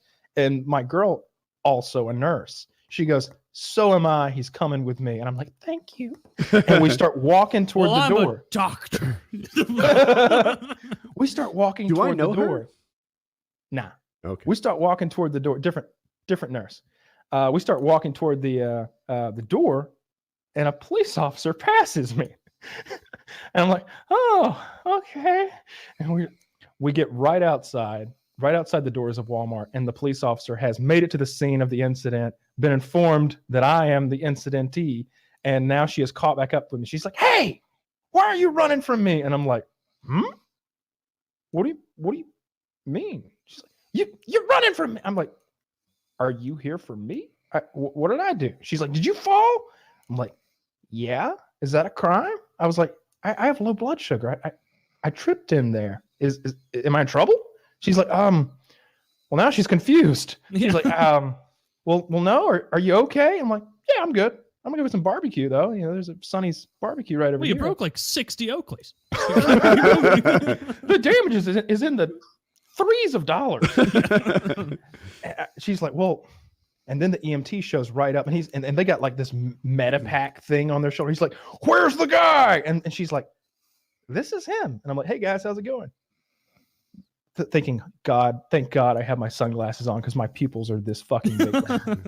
And they're like, you're the guy? And I'm like, yeah.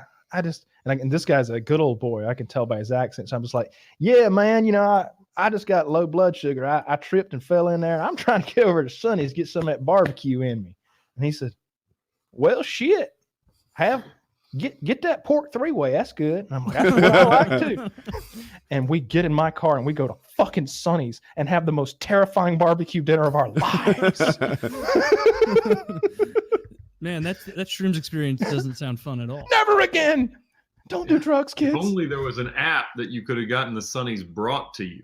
Oh, it didn't. See, I lived in the country back then. There was no delivery. I couldn't even get Domino's delivered. It was always the worst. No, I want to go home. I always had the Yeah, that was worst shitty. drug dealers. Oh, they were the worst. That one guy, I'd go to his house and we'd be down in his basement where he had all of his plants, and all these degenerates would be hanging around to get free weed, pretending like they're his friends, and I just want to buy and leave.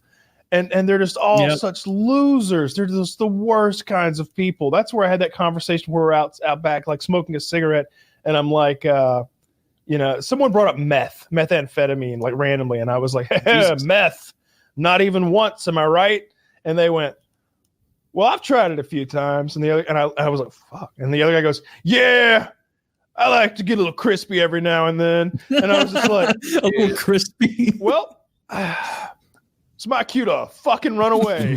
So You need a spiel, Kyle. I'm more into You need to hit your drug regular dealer drugs. and be like, I need 1 ounce, Alaskan Purple Dragon Slayer, faster is better. You would expect that to be a thing, but you can't do it that same way. Treat him like a barber. Yeah. Go ahead, Kyle. Sorry. he would be like, I tell him what I wanted, and he'd be like, all right, let me go bag it up. And it'd take him like 20 minutes while he had a whole conversation with me, telling me stories, depressing stories. He never had bags. He always had to like make these bootleg bags out of like plastic wrap and a soldering gun. And I'm not even Soldering kidding. Oh Saran wrap. shit! Did he ever use the cellophane off of a cigarette container and then solder that? I closed? would buy in such quantities that wouldn't work. But I have purchased weed where it was in the cellophane of a cigarette, like the cellophane that comes off a packet of cigarettes, and then they put it in there, roll it, and then melt the top, and it's just like, this is some ghetto shit, boys. They just give it to him in like a Kroger shopping bag. Yeah, I buy at least an ounce at a time. Like they were the most depressing parts of my week when I would go see this guy, and he was like a friend of a friend of a friend. Like he was so far disconnected from like my little social group. He was just such. All right, usually when you call somebody a loser, what you mean is like they're bad at life, and they like through things they've done to themselves. This guy had loserdom thrust upon him, though, like through a series of unfortunate events. I've told the story before, but like there was this one like 9-month to 12-month period where he kept being seriously injured and mangled, like while just trying to work a job and provide for a family. That's what had driven him to selling marijuana and driving a long haul truck. Was he just kept getting injured severely through no real fault of his own. Like he was in this construction job. KFC. He worked construction, and they were putting like a tin roof on a house, and he was on top, and there's a guy on the bottom pushing this big sheet of tin toward him. The guy on the bottom was all fucked up on meth and like got too aggressive, and the guy is holding a sheet of tin at the top, and the guy at the bottom shoves it so hard that he cuts a bunch of the tendons in my boy's hand and like cripples his hand. They've got to go in and like reattach tendons. Well, now he can't use his right hand for like months as a construction worker. He doesn't get like $1 million for that. No, if you look up how much people like that get from the government on injuries, it's depressing. It's like, oh, you lose an eye? Yeah, we'll throw you $50K. Like a company, or but what about after? I feel like Steve is like, what? I need my eye. You hire an attorney. You don't get it from the government. You get it from the company. This is like Billy Bob's construction company. Like all the TV attorneys salivate over cases like that. Well, like no. So now he's got a crippled right hand that's going to take months to recover. Well, he's like, hey, I'm pretty good with my left. Let's keep fucking working. I'm a man. I provide for my family. So they're like, he's at a different construction job in like a sub basement where they're hammering rebar into like mostly dry concrete. Like it's wet enough that you can hammer rebar into it, but it's dry enough that that's still an effort. And I don't know if a chip of steel came off the hammer or the rebar, but hammers are this like really tempered steel. And when a chip comes off of a hammer, it has this shocking amount of velocity to it because they're not supposed to chip. So if they have chipped, it's deceptively extreme in nature. And so a chip of hardened steel comes off this hammer and hits him in the chest, a small piece, like really small.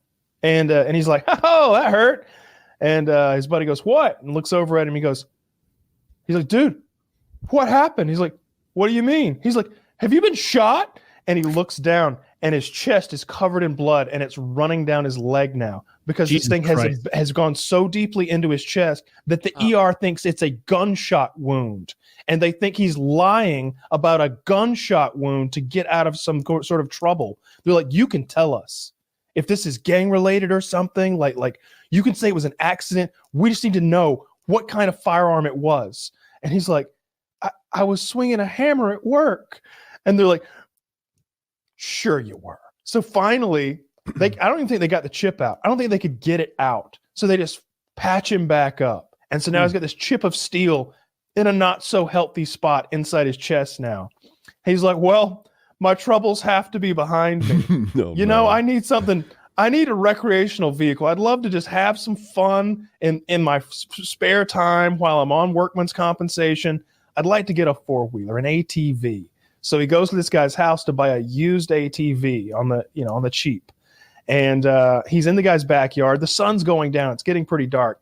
And he's got one hand, his bad hand, operating the throttle. Rum, rum, rum. And his left hand, he's sort of got like swaying by his side, hanging loosely. Unbeknownst to him, someone has taken the cover off of the chain of the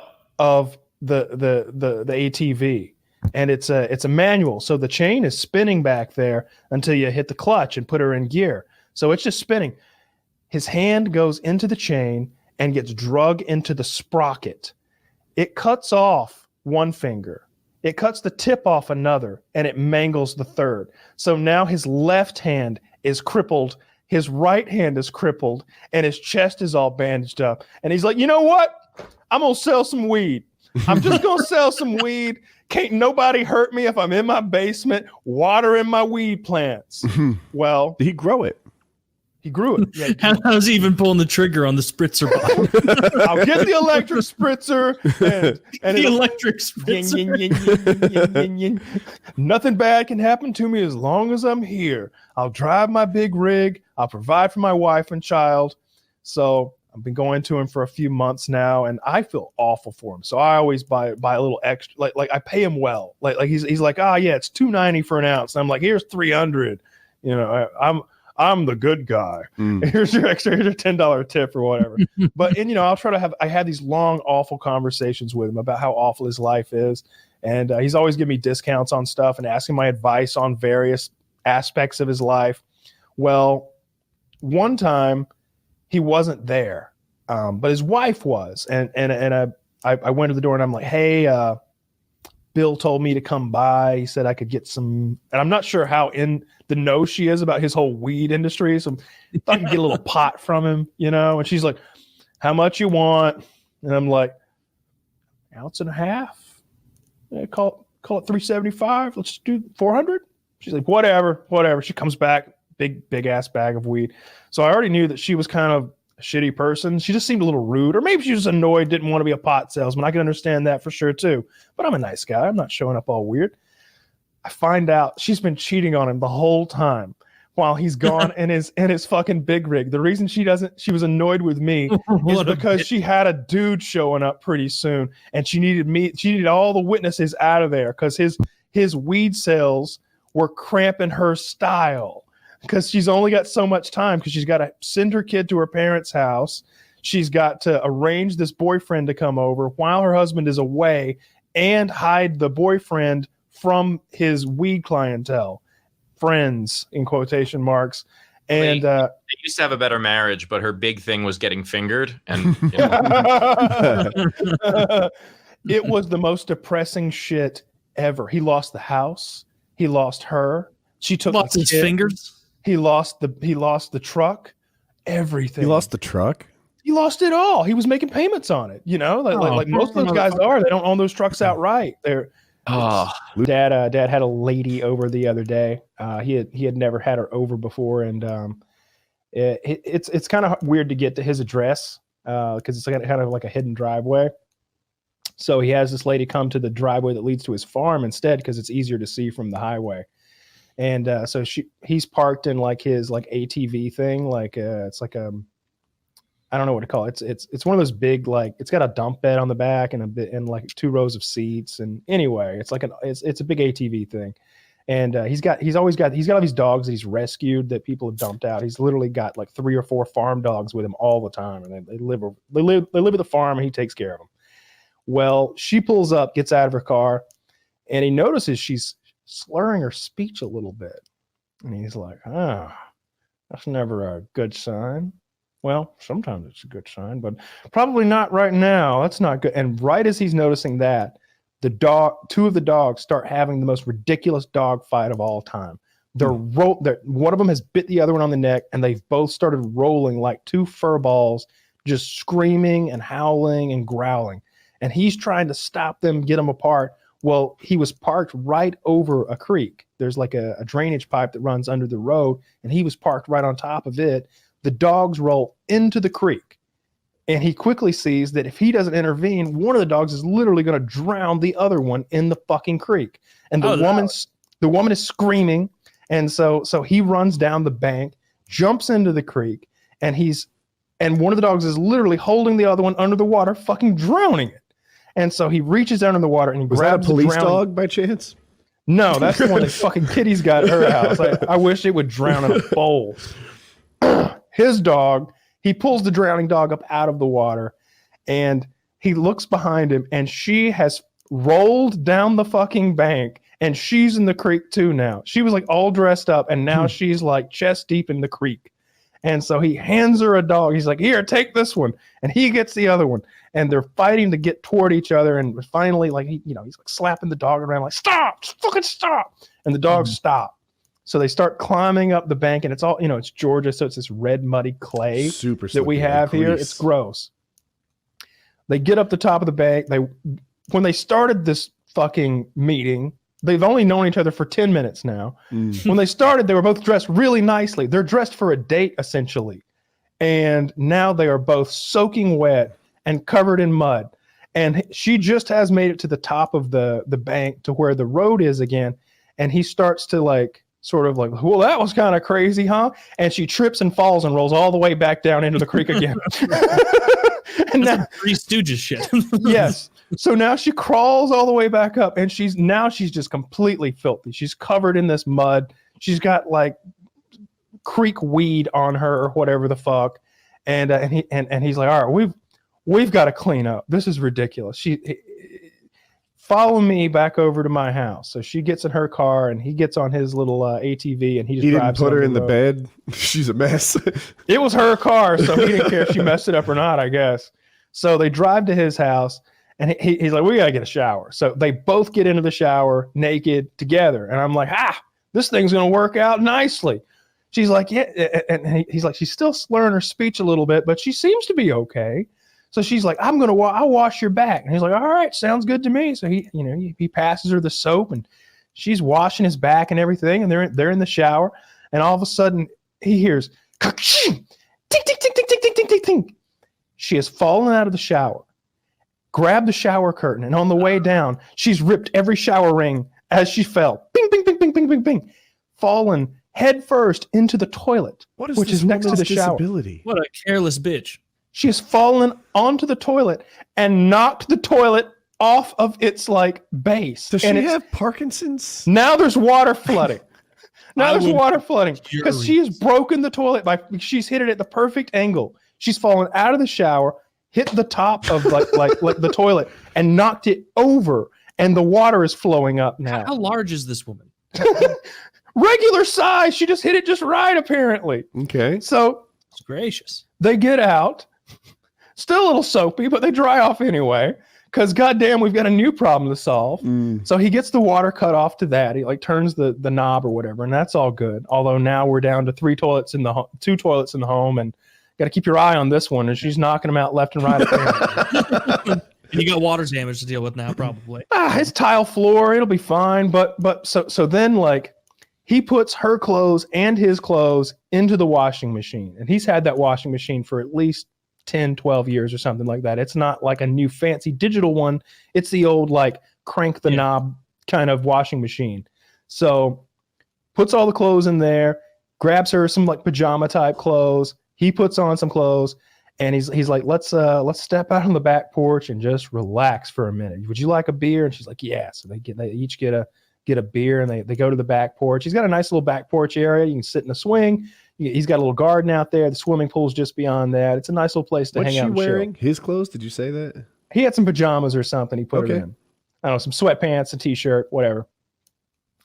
Well, while he had gone to get the beers, she had started tinkering with the washing machine because she wanted cold, not hot, cold on her clothes. She didn't want them to shrink or whatever. Oh, my God. This is reasonable. Because she changed to cold mid-cycle, she has confused the washing machine. When they walk back into the laundry room from like this little back porch area, the whole laundry room is flooded. So is the kitchen. And the bathroom, which is attached. Now the bathroom is flooded again. The kitchen is flooded completely. And the entire laundry room, which is a big laundry room, as big as this whole room I'm in, flooded. The whole washing machine is overfilling. And he's like, the fuck did you do? What have you done now? Yeah, I mean, and you know what you were saying, that's reasonable. I would put to you that it is not. If I go to someone's, let's say I go to Kyle's house or your house, and I fall out of the shower and my head shatters the porcelain everywhere. That's possible. You know how many things in your house I'm going to touch from that second on? 0. I'll be letting you guys open the fridge for me to get a soda. I'll be like, hey, Kyle or Woody, do you mind if I grab... Now watch the whole process. Remember, got it, and we're done. Okay. I would not be fucking around with settings Taylor, on your... This is how we use a toilet. Notice no headbutts. Fall into it head first, outside of the shower. So yeah, like that's totally her fault. You should not be fucking with settings on people's appliances after you do something like that. You should be thankful they're not kicking you out. Okay. She spent the night. He wakes up the next morning. Can't find her. Where is she? Where's she gone? He thought the worst. He's like, what has she done now? She's fallen. She can't get up. He throws open the bedroom door, runs into the living room, looking around for a fire or a hole in the entire wall of the house or a car parked in the kitchen. A Kool-Aid Man-shaped hole in the side. No, I took it on myself to inspect your septic tank. Or like she's gone to check the attic insulation and her feet are just hanging through the ceiling kicking. It's like some fucking Home Alone shit. But she slips on a bunch of marbles and steps on turns out the bed was just too stiff for her. She went to sleep on the couch. He put her in her car, directed her toward her home, and he has not seen her since. Oh, well, Kyle, she succumbed to the full paint can top of the stairs for our home. She dodged the first two, don't they all?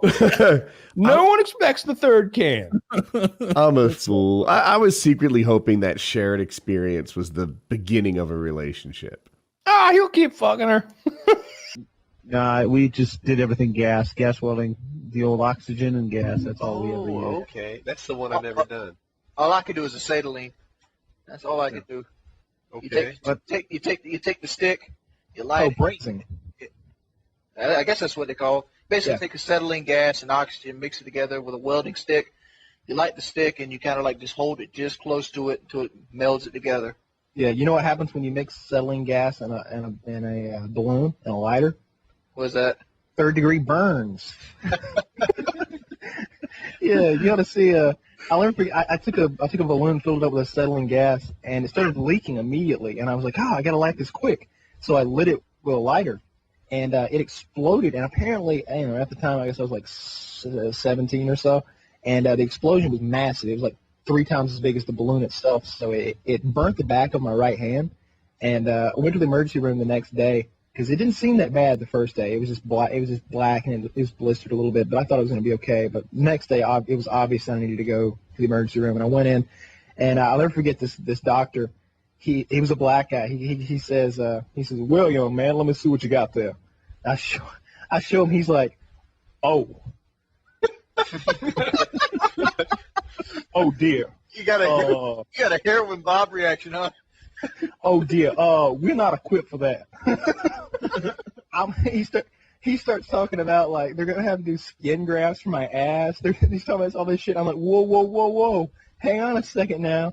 I may need a second opinion. He's like, oh, you definitely need a second opinion. I'm gonna send you to like Augusta Burn Center in Augusta. Damn. Tell me more.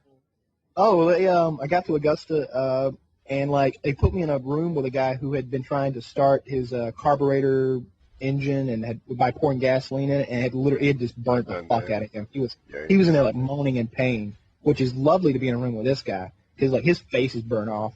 So I'm sitting over there next to him, and I don't know. They gave me a shot of something. I'm gonna assume it was morphine. But she goes, and I felt it right away. It was some good stuff. And she's like, "You feel anything?" I'm like, "Nope." She's like, "You liar! You lying drug! Never trust an addict." So she gets more, and she gets about double what she put in the first time. And she gives me that. She's like, "You feel anything?" And I'm really feeling it now. I'm like, "No, not really." And she goes, and like she feels it way up this time. She hits me with that, and she goes, "You feel anything?" I go, whoa. She's like, there we go. Dude, I can understand how people become heroin addicts or whatever. That stuff put me out. I have my memory of the next hour comes in flashes now because it's like I've been abducted by aliens. Because I remember them. She had this. The reason I wanted a bunch of it was because she had her kit of tools out, and it was like scalpels and forceps and a scrub pad and all this shit, and I was like, I don't want to be awake for this. So basically, they scrubbed all the skin off the back of my right hand, and they put this glove on my hand. It's basically like artificial skin, and I literally have zero scarring. You can't tell which hand got burned. It's actually amazing. I got a question. You started talking like in a waiting room next to this guy with his face had burned off. Was it really that fucking crowded in a burn center? No, it was like we were in the same room. We were sharing a hospital room. Oh. Yeah. How's the control with the hand now? Like for the first for about a month afterwards, like the skin was tight so much so that like I couldn't like make a fist without it being uncomfortable. But like now it's fine. Like I literally, if I show somebody, they can't tell which hand got burned, and neither can I. You did do the physical therapy and all that crap afterwards and all that, right? No, I actually took the glove off about 3 days early and peeled the scabs off because I'm weird like that. Jesus. I just find I it don't amazing condone that. You got a burn so bad that you made a doctor stutter, and you didn't go to the emergency room right away. I'm a pretty tough guy. What can I say? I spent the night with my hand in a bucket of ice water, and like it was fine. But I had these massive blisters on, like. It was like the knuckles. I'm pretty sure they're like whiteheads and shit by the time you woke up. Oh, they were massive. I'm talking about like quarter-sized blisters, like on the knuckles, on like all the knuckles of my fingers and on my hand, on the back of my wrist. And you didn't look down there and be like, yeah, I might have to go to the emergency room. Well, at the my parents at the time had went to Tennessee to the mountains. They went like to Gatlinburg, I guess, Tennessee, and so they weren't there when I did it. And I didn't really want to get in trouble for doing what I had done. So I was like, yeah, it's not so bad. I'm just going to wrap it up. It'll be all good. But no. I think getting in trouble is a little less than losing the hand. Scenarios. But there's one time when I was, I don't know, maybe 11, and I confused like children's Motrin, which an 11-year-old can pop 4 of or 5 of, with my father's Ultram like back medication that he was given after a ruptured disc like surgery on his back.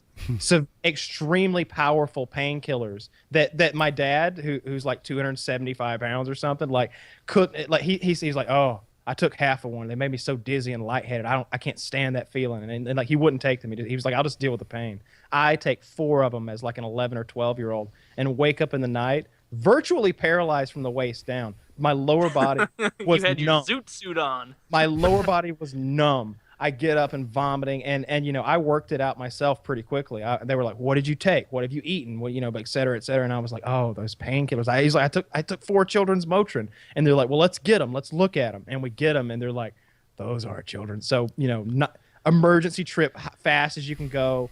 Through every I just remember every light was green, and like I'm over there praying and just like can't film. And I remember we got to the hospital. Were and you they still didn't... pretty much paralyzed at this point in the car? I Like was a Stephen very Hawking wobbly. head? Like No, laying on it was lower. It was weird. It was my lower body, like waist down, was like it was asleep. but not in a tingly way, like in a very numb, dead kind of way. And I was really stumbly and couldn't walk very well. But we get there, and they didn't pump my stomach. I don't even know what that entails exactly. I would imagine you need to be unconscious or something for that. But they gave me that activated charcoal mixed with chocolate milk, and that absorbs, you know, anything and everything, all the toxins, and then brings it back up. And I just remember we're sitting in this doctor's office, and I'm drinking this stuff in like this back room of the ER, and they had that fake wood panel wall, and I'm staring at it, fucked out of my head. Must have been so high. So high, if you can imagine a child for the first time taking extremely powerful painkillers. I don't even know what they are, but I saw the devil in the wood and like the artificial wood grain, and I was like, I see the devil. And my dad's like, he's saying he sees the devil. What should we do about that? and the doctor's like, where do you see the devil? And I'm like, on the wall. And then they realized that I wasn't saying that I believed the devil was present, that I was just like, that kind of looks like the devil, and then everybody It was had a like big saying, I see a hippo in the wall. Yeah. Yeah, You were just yeah. describing the shape. They thought you were going into a darker place with it. Exactly, yeah. But you know, I just remember how terrified my dad was, just hauling ass, getting into that ER as fast as he could, and just looking over and like, you know, all right, you're gonna be all right, buddy, you're gonna be all right, and just how worried he was, and I'd never seen him that scared. And I've never hit a woman in anger or anything like that, but and I've told the story before, so I'll do it kind of quickly. I know there's people that haven't heard it, but I met this girl in.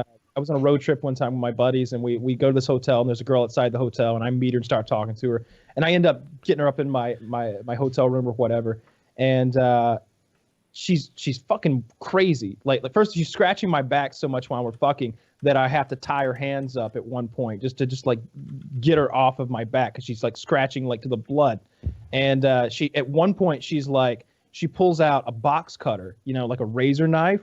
And I am immediately like scared, and like I'm thinking like, all right, my gun's over there in the dresser. I guess I could like ninja roll and get it if I need to. And she like extends the box cutter and looks at me, and she's like topless at this point. She's like, I want you to cut me, and I'm like, I take the box cutter and I'm like, zip, no, I'm not gonna fucking cut you. This is going in the drawer. This is going in the drawer with the other weapons. Like no. Where did she want you to cut her? Like, what did she say? Like, cut my arm, cut my ass, cut my we stomach. didn't get to that point. She just You wanted need blood videotape and- consent if that's going to Why happen. didn't- No, Why we need didn't to you put do the that? razor because I didn't want to cut a woman. I wanted to fuck the woman. You would cut her if she asked you to cut her? I mean, I mean, I've done worse. Yeah, I like. We will get all right. We'll circle back to you doing worse than cutting a bitch with a box cutter. But she ends up like at one point she's like, yes, we're fucking, and she's like, slap me, and I'm like, where? She's like, in the face, and so I give her like a little tap, and she's like, come on, pussy, and I'm like, the fuck? All right, and I give her like what I would call like 1/4 slap, like maybe like how you would like slap a hamburger patty or something if you're making burgers, like you're making a slam burger. I don't know, like, and she's like, no, fucking hit me, and I'm like, whoo. I'm a little scared now, so I fucking slug her. I give her 100% slap across the face, and she's like, yeah, that's what I'm talking about. So, like, that had been part of our sex that night. Well, the next morning, my cousin comes into the room because it was a double room. He was supposed to be sleeping in one of those beds. He was my cameraman, and he had to sleep in the truck with a fucking pillow all night because I've been fucking this chick till, like, the break of dawn, literally. He comes in all grouchy and shit and goes in the shower and everything. And he's just complaining the whole time. This is bullshit. You fucking made me sleep in the truck. You could have at least got me another room. I'm like, shit, man, I didn't know you were in the truck. So like, I tell the girl, I'm like, hey, we're gonna play a fucking prank on my cousin. Just go with me here. So like, he comes back out of the shower, and I'm like, look, man, I'm sorry that you had to do that. It's her fucking fault. It's all her fucking fault. You know what, bitch? Come here. And I slugged her in the face again, like full force, right across the face. And she is like, pow! And my cousin's just like, holy shit! No, it's cool. I'm gonna go out. I'm gonna go outside and smoke. Yeah, just calm down, Kyle. Just calm down. Don't hit her again. What? So I don't get how women like that. They enjoy getting beat. I enjoy pain. Well, this isn't sometimes. a hard and fast rule. Don't assume. Look, I've known a lot of girls. That's the only girl I've ever known who was into getting slapped in the face. I've known girls that wanted their titties slapped or their ass slapped and like wanted held down or tied up or whatever. But like, never had never before or since have I met a girl who wanted to get slapped in the face like that. Especially not like full force. Like I was slapping her. I won't say as hard as I could because I didn't like put a push into it like a punch, but like a full on like bitch slap sort of thing to the point where like you could see handprints on her face. Like she was into it. That's what she wanted. I don't know if I would do that. That's a bit rough because she could like actually claim that you beat her or something if you leave and she leaves. If any cop saw her, they'd probably side with me. She had a snake around her neck the whole time, and she was talking a lot of crazy shit. You know, she you could tell she wanted it. She carried a snake around her neck, a live snake.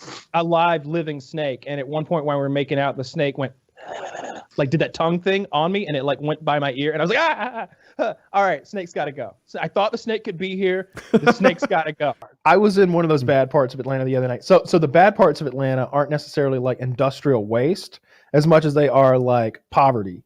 And even in the poverty areas, you can find a little charm to it. I was in a kind of a rough area the other night. I was picking up some friends who were out at a bar club type situation, and it was like midnight, and I needed to stop and get gasoline.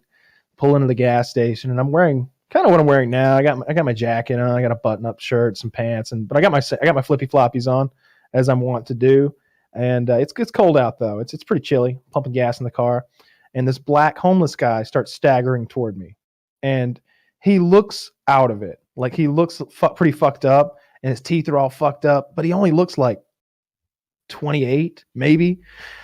And he's wearing it looked like something from like a Clint Eastwood movie, this like poncho type thing he's wearing. All of his clothes are mismatched and stuff. And I can't fucking hear him over the gas pump in my radio. And I'm just like, I can't hear you. And he's like, and I'm like, I can't fucking hear you, dude. What? And he like comes closer and closer, and he's like, I'm like, I don't have any cash. And he's like, I don't want no cash. I just wanted some food. Maybe some coffee. It's cold. And I was like, fuck. All right. I'll meet you in the store. I'll meet you in the store. Let me finish my gas. So I finished pumping my gas, hang everything up, lock my car, and drive away. Giving him a thumbs down the whole way. The look in his eye. He was just like that crying Indian on the side of the road, like, but you said. No, so I go in the store, and I already feel like I have walked into a fine establishment with my dog, and my dog has pissed on the rug. That's how I'm being looked at by everyone in the establishment, because it's obvious that he's with me. Yeah. And he goes over and starts making coffee, and I could see he's like looking at the honey buns, and I was like, get whatever you want. Just get whatever you want. I'll be up here. I'll pay for it whenever you Big spender. Anything in this whole quickie Circle mart. K. Yeah, the Circle K is your oyster right now. Make it happen, my friend. And so he took it to heart. He's back there looking around. 5 minutes have passed, and like which doesn't seem like that long, but it's a long time when I'm just standing up by the counter with everybody else, like holding my Red Bull.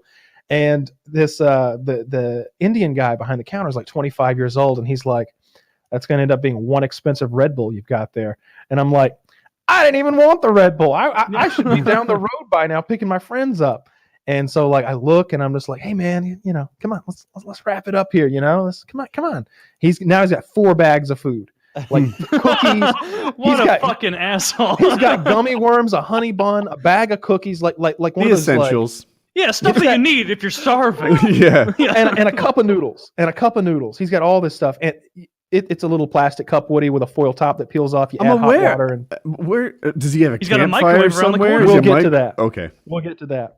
So he goes back to his coffee. It seems like he's been making his coffee forever, and it's gas station coffee. You just fill and put your shit in it and stir, and you're done. But he's got the biggest one, like it's this big. It's as big as my cup that I'm holding. And I'm watching him. He's got his cookies. It's that bag of cookies that like the top rolls down, like the nice, Milano cookies or whatever the fuck. And he's got Milano cookies. Yeah. Circle K. He's got gummy rings, like the Sour Patch Kids gummy rings that are like rings of gummy coated in sugar. He's got some chips or some shit, and he's got the cup of noodles. And now he's over there still making that coffee, and it's just cream,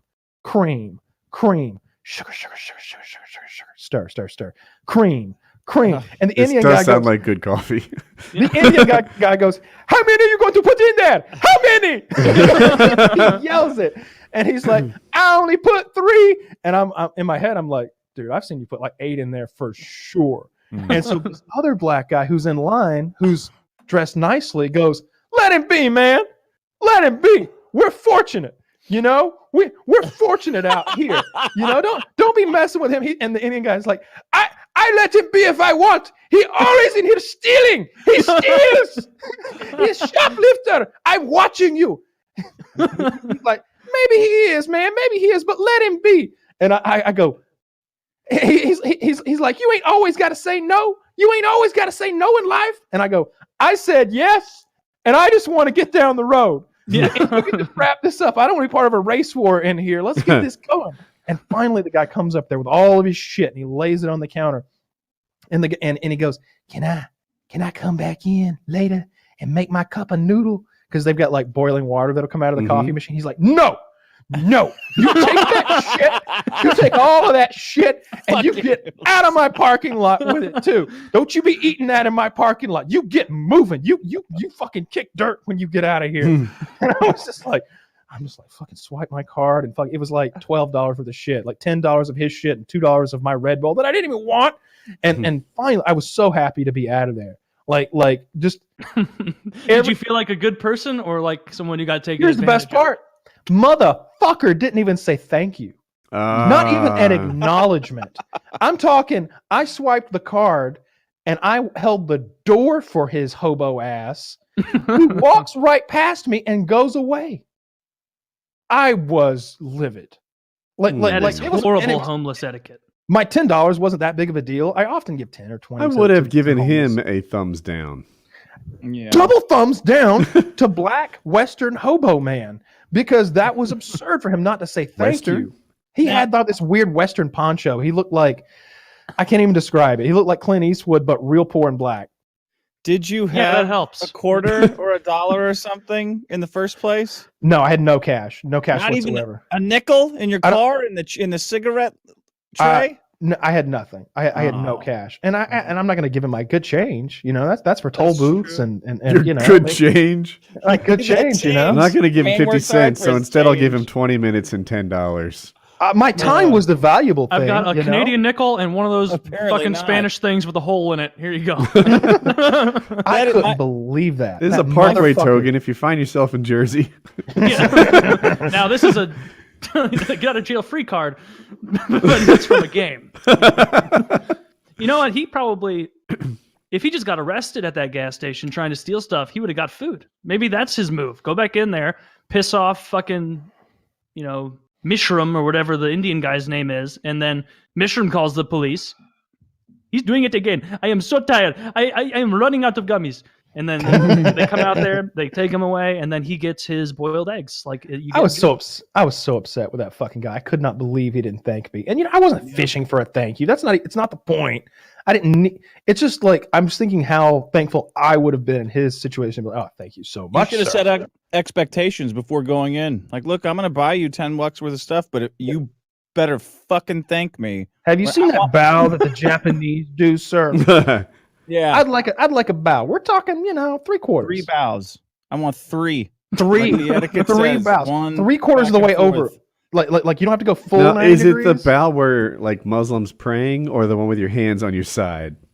It's the one with your hands by your side, where you go almost 90 degrees, but not quite. It's like 3/4 of the way down. Is he allowed to look at you, or does he have to look down? Avert his fucking eyes. I should be able to see the top of his head. And you have to say it in the Japanese accent. I like meeting people who know me in like completely random places and just sizing them up and gauging who they think I am, because it varies dramatically. I just flew back from Texas the other day, and I was in the airport in San Antonio, and me and Chad, who works on a gun channel called Iraq Veteran 88888.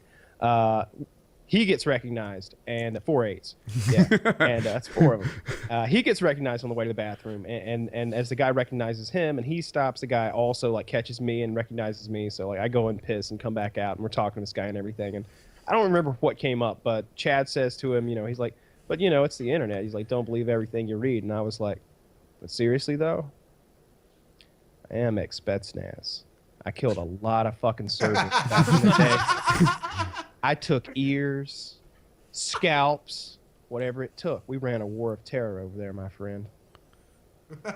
And I'm he goes, telling you now in this terminal. yeah. I'm standing out here in the airport, and he goes, oh, okay then. All right, yeah. And I'm just like, dude, I'm just fucking with you. I'm just fucking with you. He's just like, okay. All right, well, nice meeting you both. I still think he believes that I'm ex-Spetsnaz, and I have like Serbian ears somewhere on a necklace right now. He told his friends about that, where he was like, yeah. Then he said he's like, nah, has a it's bunch of true. ears, and then he told He me was he wasn't scared. really Spetsnaz, but that's what someone in Spetsnaz would say. I'm vain, and if I see something like a skin tag or like a mole or something, it's gotta go. And like, I was in New York doing a business thing, and I was in my hotel room. I was walking around shirtless, and I kind of reached back to like scratch my side, and like somewhere like on my ribs on my right side, I felt something. And it was like a skin tag. It was like this. It was like a flat mole that was like flop like this. It would like flop. Yeah. And I was just like, ugh, this is so unsightly. Oh, I can't stand. It was like I felt like I had a parasite. I was gonna say a leech, right? Like it was like I had a parasite. Something was on/in my body that I was just disgusted by. I was like, this has to go. Like, I'm going to be, if I go out tonight, all I'm going to be thinking about is that this thing is on me. It'd be like having a splinter in your fucking eyeball or like, I don't know. Dr. Colin wouldn't stand for that shit. He'd grab an X-Acto if that's what it took. Dr. Kyle won't stand for it either. Okay. Of course, he's in a hotel room in New York City. So all he had at his disposal was a pair of nail clippers. Oh, no. No, why would you do this? So I got my nail clippers. I kind of stretched the skin, got in the mirror, and I got all the way down to the base of this motherfucker. Sure. And I start squeezing. And in my head, I thought it's just going to go snip and like snip right off, like you're like snipping a rosebud off, like you're pruning. Yeah. I've never had an earring, but it's like it hurts and then it's over, right? This is kind of hard for me to tell this story. I get a little squirmy in my chair just remembering back to how awful this was. So I squeeze and it's hurting, and I squeeze more and I'm hurting, and I'm like, we're doing this, and I squeeze and I hear a crunch noise. And I'm like, well, that had to be it. And I pull a little bit. No, it's still attached. So I make a decision. It's coming off. So I just go, and just tear it off. Oh, so you didn't sever it. You ripped it off. I just tore the motherfucker off, and it hurt. I have a high pain tolerance. I truly believe this. I've never felt a 10 out of 10 pain because I've never gone unconscious, and I think that's what a 10 is. This was a 7. you're getting those fuzzies in your eyes. I literally getting dizzy and nauseous at the same time, and like having to sit down, and I'm just like making a fist, kind of hitting my thigh, going, oh shit, fuck. And I look, and the blood is already down to my hip. It's already down to my hip. I'm gonna stain my fucking underwear if I don't like. So I'm like getting a towel to staunch the bleeding now. And I ended up having to like go downstairs to the lobby and get like Band-Aids and like Neosporin and stuff, but no scar or anything. And I got it clean. Like if there'd been a little nub left, I'd have had to do something about that too. Did you look at it afterward to see the culprit? Oh yeah, it was gross. It was gross. Yeah. Little nub. Little chunk of flesh. But since then, I've always involved a doctor for such things. I had a mole, like, I don't know, below my chest, but above my ribs, like that kind of area a while back. And I got that removed at the doctor, and, no big deal. It didn't hurt at all. I got one of those. Let me tell you this. I got a story. So the other night I'm in bed on my laptop, and I type to Chiz. I'm like, skunk. I smell skunk. Because I can smell it. I can smell it. And I'm just like, skunk, skunk. And my brain's operating like, what's happened? I'm like, oh God, Kitty's fucking dog has messed with a skunk. And I hear Kitty coming toward my door. And I start yelling before she even gets to my door. I go, no, no, I don't want to be involved. I don't want to be involved. And she goes, oh, please, Muppet's hat and British bullshit. And I'm just like, British bullshit. I go, what? And she opens my fucking bedroom door and in runs her fucking dog, sprayed by the skunk, up into my bed with me to hang out. And I'm just like, why? Why have you done? She's like, she's foaming at the mouth. And I'm like, no shit, she got sprayed by a skunk. And she's like, a what? I'm a skunk. I don't know what that is. She didn't know what a fucking skunk was because they don't have fucking skunks on that stupid fucking island she's from. How do you not know what that is? She's been living here for like a decade or something. Pepe Le Pew was a skunk. Associated that smell with that black and white striped weasel that sprays everything and ruins it. Ruined the night. All night. We're burning pounds of incense, spraying Lysol and Febreze, vacuuming, washing, and the dog must have gotten a dozen baths. I'm never going to appreciate. I'm mad at that dog, and I will never get over it. That dog will be dead. Which dog? And I'll be like, Muppet. Muppet. Yeah. And yeah, she didn't know what fucking Dude, letting a dog in that just got sprayed by a skunk, like that's like borderline house ruining. Yeah, that smells in there for a while. How long was it smelling there Kitty for? should have known better. Like Kitty's smart in a You lot didn't of know what was ways. going on. But You didn't know what it was? But I can't The dog fathom. smells bad. Yeah, like if I was on some alien planet and my buddy was like sprayed with something that smelled bad, like I would recognize, like, oh, look what happened here. Like, you know, would you tell him to quickly march into the house and touch things? Yeah, No, you'd be like, stand out here. We're you gonna better hose hop on down. my bed. It was awful. I can't understand how that happened, but it happened, and it was awful. And it's only now, like, I went to I was like, I'm getting the fuck out of here. Like, I left the house, and I'm at the gas station standing in line, and I'm like, God damn it! I smell like a skunk in fucking Wilco gas station. Shit! And I was so mad. I was so mad, and there was nothing to do about it because I can't yell at Kitty anymore. She's fucking washing the dog with a big jug of tomato sauce. You know, she feels bad enough. Can't yell at the dog because it's a stupid fucking dog, and I can't find the skunk. Yeah, I can't believe she didn't know what a skunk was. That's I mean, it's in cartoons. Has Oh, she we never watched Bambi right afterwards. Pepe Le Pew was just an annoying mouse, or like what did she think? We talked about Pepe Le Pew. We talked about Bambi. Apparently, she's not familiar. Wow. Kyle, what were the circumstances of your seizure? Concussion. Came off a four-wheeler going like 40. Head hit the asphalt. Face hit the asphalt. That was terrible. I was in my boxers and a t-shirt. Sounds terrible. And I like overcorrected because a wasp landed on my thigh, and I had boxers on, so I figured it was about to sting my dick. Mm-hmm. Came off the thing. It went up on like the right two tires and was like, it felt like it was about to roll over, and I didn't want it on top of me on asphalt. And it was probably a foolish thing. Maybe I could have corrected it, but I just kind of hopped off and just fell off really. And my right elbow and I think my left knee, right elbow, this part of my face, this part of my face, no helmet? and the top of my head. No, all hit asphalt. And you break some teeth? No teeth. It's funny you mentioned that. That's I was lucky. It's stupid. It sounds silly and almost unbelievable, but I was bleaching my teeth at the time. While you were riding, or like recently? I was multitasking. I was bleaching my. You had like a my teeth. mouth guard in there? Yeah, I had a mouth guard in. I Those was Crest getting white ready. strips just I was folded getting over. ready. Yeah, no. It was an actual like insertable mouth guard that You're you filled holding up that with blue gel. light.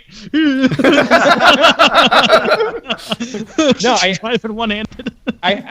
The way I remember it, I was actually using my retainer as the bleaching tray because you could do that. And I had my full retainer in, and I was like getting ready for a date or something like that. So I was like getting dressed while bleaching my teeth, and then like going to check the mail on my four-wheeler or something like that. And en route, I crashed that fucking thing. And when I came to, I don't know if it was 2 seconds I was on the ground or 2 minutes, but when I came to, The four-wheeler was 50 yards away. It rolled on away, but I was seizing uncontrollably and fully aware of it and sobbing uncontrollably during the seizure out of fear of the seizure.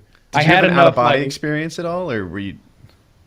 I felt like I was just trapped. I felt trapped inside of my head, just watching this happen to me. Like I had no control over like stopping it, and that's terrifying because I wasn't just shaking a little. It was a very violent shake, and I remember internally thinking, "Oh, I'm scuffing my elbow up on the asphalt as I seize. I'm scuffing my skin up on asphalt because I'm." So you did have that out of like when I was a kid, no. I fell down the steps once, and I swear I could see the back of my head, right? Like I could see like the. I was in here. I was in here for sure and experiencing things, but I had no control over my own body. But I was fully aware of what was happening to my body. And like I said, I remember thinking as I'm seizing that my elbow is just kind of grinding on asphalt, and I don't like that. And when that stopped after who knows how long, I'm guessing 40 seconds, maybe 2 minutes, I realized my right arm doesn't work and my left leg doesn't work very well. It's like the nerves were jarred or something like that. And virtually paralyzed to the point where I was a real mess when I stumbled into the house. My face was all scraped up and bloody, and like this arm barely worked, and this leg almost didn't work. You didn't go to the doctor? Oh yeah, I went to the doctor. Oh yeah, yeah. I was gonna say you really dodged a bullet if you hit your head, had a seizure, and then thought I got to take these white strips off and get dressed for this date. Thou shalt not pass in line. Anybody that cuts in line in front of me, I'm ready to fight. You gotta queue up. I am ready for a physical confrontation if you pass me in line. There is nothing that pisses me off more than a man or a woman or a child who willfully and purposefully cuts in front of line. Tell the story about the McDonald's girl that cut you. Oh, that bitch, that cunt. Dude. So my sleep schedule has been everywhere. It's literally rotated the full 24 hours. My sleep patterns throughout the last 6 or 7 years or whatever. And at this point, I was getting up early. I was waking up, 8 in the morning. So it's McDonald's breakfast time. I want those hotcakes with sausage. I'm going to pour that fucking syrup all over it. It's going to be steamy, soft, delicious. Sorry, you were just ripping on my ice cream cake. Carry on. Dude, I didn't care then. This was like 2 years ago, Woody. Yeah, this is 2 or 3 years ago.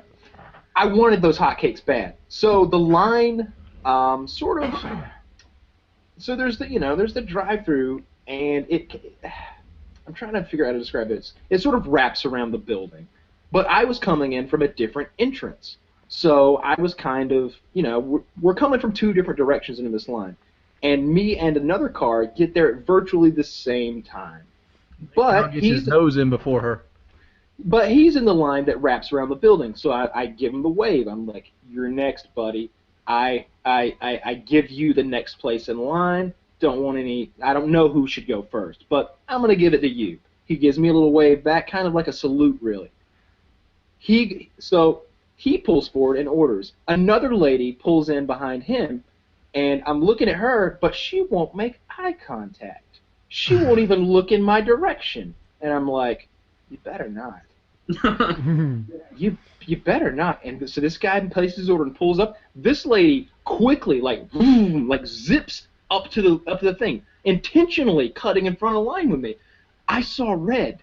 I pull up right next to her passenger window to the point where if I really leaned out the window, I could have touched it. And I'm screaming at the top of my voice the worst obscenities I've ever said to another person face to face.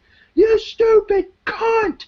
Didn't they teach you in fucking school not to pass in line, you dumb bitch? And I heard her order, and she was ordering like 3 sausages. I was like, yeah, get 3 sausage biscuits, you fat fuck! Won't you fucking get them? Get some fucking syrup! And I know that they can hear me over the intercom there too. So they're like, holy shit!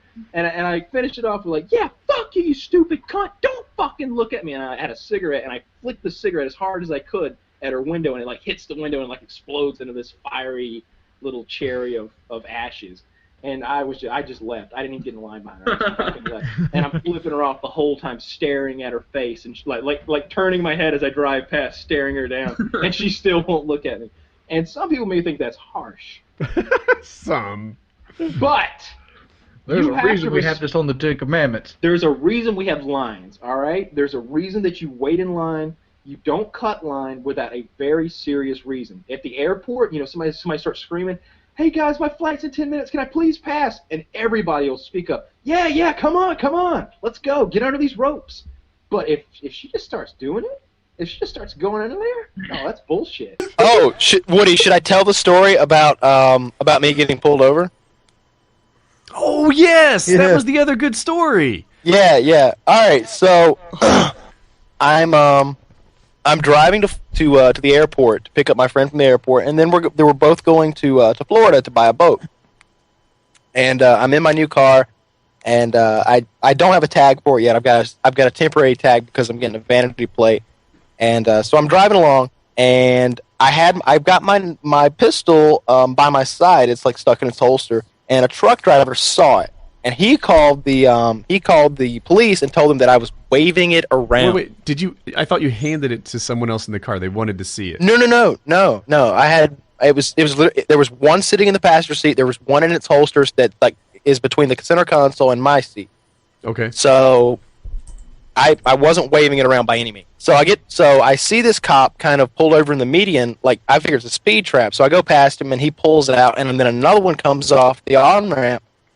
And so these two sheriff's deputies pull me over, and they start approaching my car from the left and the right with their hands on their weapons. So I've got all the pertinent information, my carry permit, my driver's license, and my insurance in my hands with both my hands on the wheel, when they get up there, and they're like, he's like, come on out of there, and if you touch that gun, we're going to have some serious problems. I'm like, I'm not touching the gun. What do you think I am? What state? So I come out of there. Georgia. I'm still in Georgia. So I come out of there, get to the back of the car, and he explains to me the trucker said that I was waving it around. I'm like, no, I'm not waving a gun around driving through traffic. I'm not crazy. And he's like, where are you going? No, and I'm you're like, crazy at this point. No, exactly. Yeah. So I'm like, I'm driving to Florida to buy a boat. I was like, that one by my side is mine. I carry it all the time. The 9mm in the passenger seat is my buddy's. I'm picking him up from the airport. It's his. I'm returning it to him. Obviously, he didn't want to fly with it. And he said, are there any other guns in the car? I'm like, probably. But to be honest with you, I don't know. There's lots of guns in my car. If I had to guess, I would go with lots before I went with none. So he's like, well, can we search the car? And I'm like, yeah, feel free. There's nothing illegal in there. I was like, there's a check in the passenger seat. Just make sure you don't lose that. And there was a cashier's check for a fairly large amount of money because it's for the boat that I'm buying. And so imagine the scenario, if you will. You find a 25-year-old man in a brand new $40,000 car with a title sitting in the back. There's a bank receipt sitting there that shows the amount in his bank account. There's a $25,000. By the way, we're talking about FPS McDuck's bank account here. Yeah. There's a large cashier's check sitting there. He's got five handguns in the car with him, and he says he's going to Florida to buy a boat. What do I sound like to you? A meth dealer? I don't know. I sound like I'm running cocaine. I'm fucking Pablo Escobar, all right? So it takes him about 40 minutes to run my car, make sure it's not stolen, run me, make sure I don't have warrants, run all five of my guns, and figure out that I'm on the up and up. And then they play with my guns for a little while and let me go. There was night. Now that you mentioned that, there was the time my cousin and I were standing on a street corner next to just beyond a strip club because it was after hours and we didn't want the owner to see us leaving with the strippers because that's against their rules. And it was freezing cold. We were in Louisville, Kentucky. I mean, cold, bitter cold. The wind was blowing. It cut through your clothes and it just hurt. It burned a little. It was so cold. And we're standing there shivering because we weren't dressed for this. And we're waiting on the strippers to get off so that they can drive us back to the hotel or whatever. And we can do what you do with strippers in hotels. And what's that? Yes, I don't understand. You tie them up and you fuck them. And so this. No, I care. Thanks. If they're into that, and so consensually, most of the time. And so this bicycle, like I said, we're on the corner, and so this bicycle rounds the corner, almost runs us over. This random individual we've never seen before, all crazy-eyed, hops off, and he's like, "Whoa! I almost ran you guys over. I'm so sorry."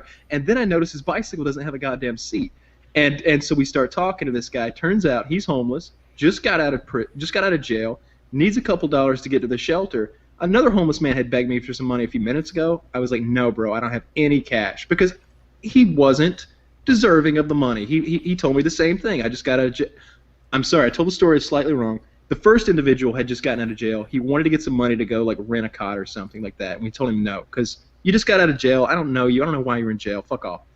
And meanwhile, I have a pocket full of money. I mean, a lot of money, because I just left the strip club. I have a wad of $201 bills plus a good bit more cash.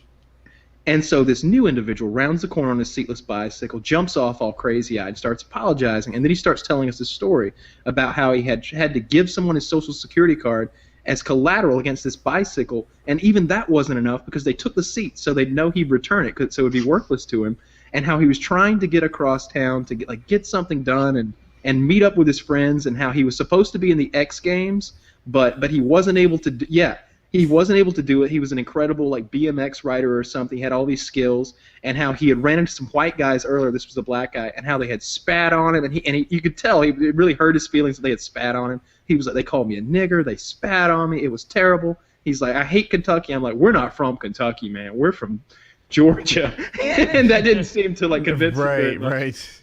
And I was like, here you go, man. And I start peeling off ones, and I gave him $6 or $8 or something, and he'd asked for 3 or 4. And he's like, I got something for you. And he backs up a few steps, runs at the brick wall at full speed, runs up the brick wall, and does a backflip landing on his feet. And he's like, that's what I was supposed to be doing on the main stage, bro. They took my dreams. And then he sped off into the night on this seatless bicycle. Wow. Can I tell you a Kitty story? So Kitty's arthritis has improved, I think. It's I believe it's rheumatoid arthritis, but she's got a few things going on that complicate it. Her joints are very painful, especially on rainy days or in certain times of the month. So she bought the wheelchair because she thought she was going to be dependent on it more than she actually is these days. She got that really nice one. And we were going to a convention one time, and the convention, I remember I put not a Fitbit, but a pedometer on my phone for that convention, and I walked 12 miles that day, and it was just walking around the booths, at Vegas. And so to get her around this thing, we got this wheel. I don't remember what it's called, but basically it attaches to the spoke, but that's between the two wheelchair wheels, and then a rubber treaded battery powered wheel makes contact with the ground, and she's got controls for it, and it will zip her around up hills and stuff at a good clip, right? And so everything had been going well.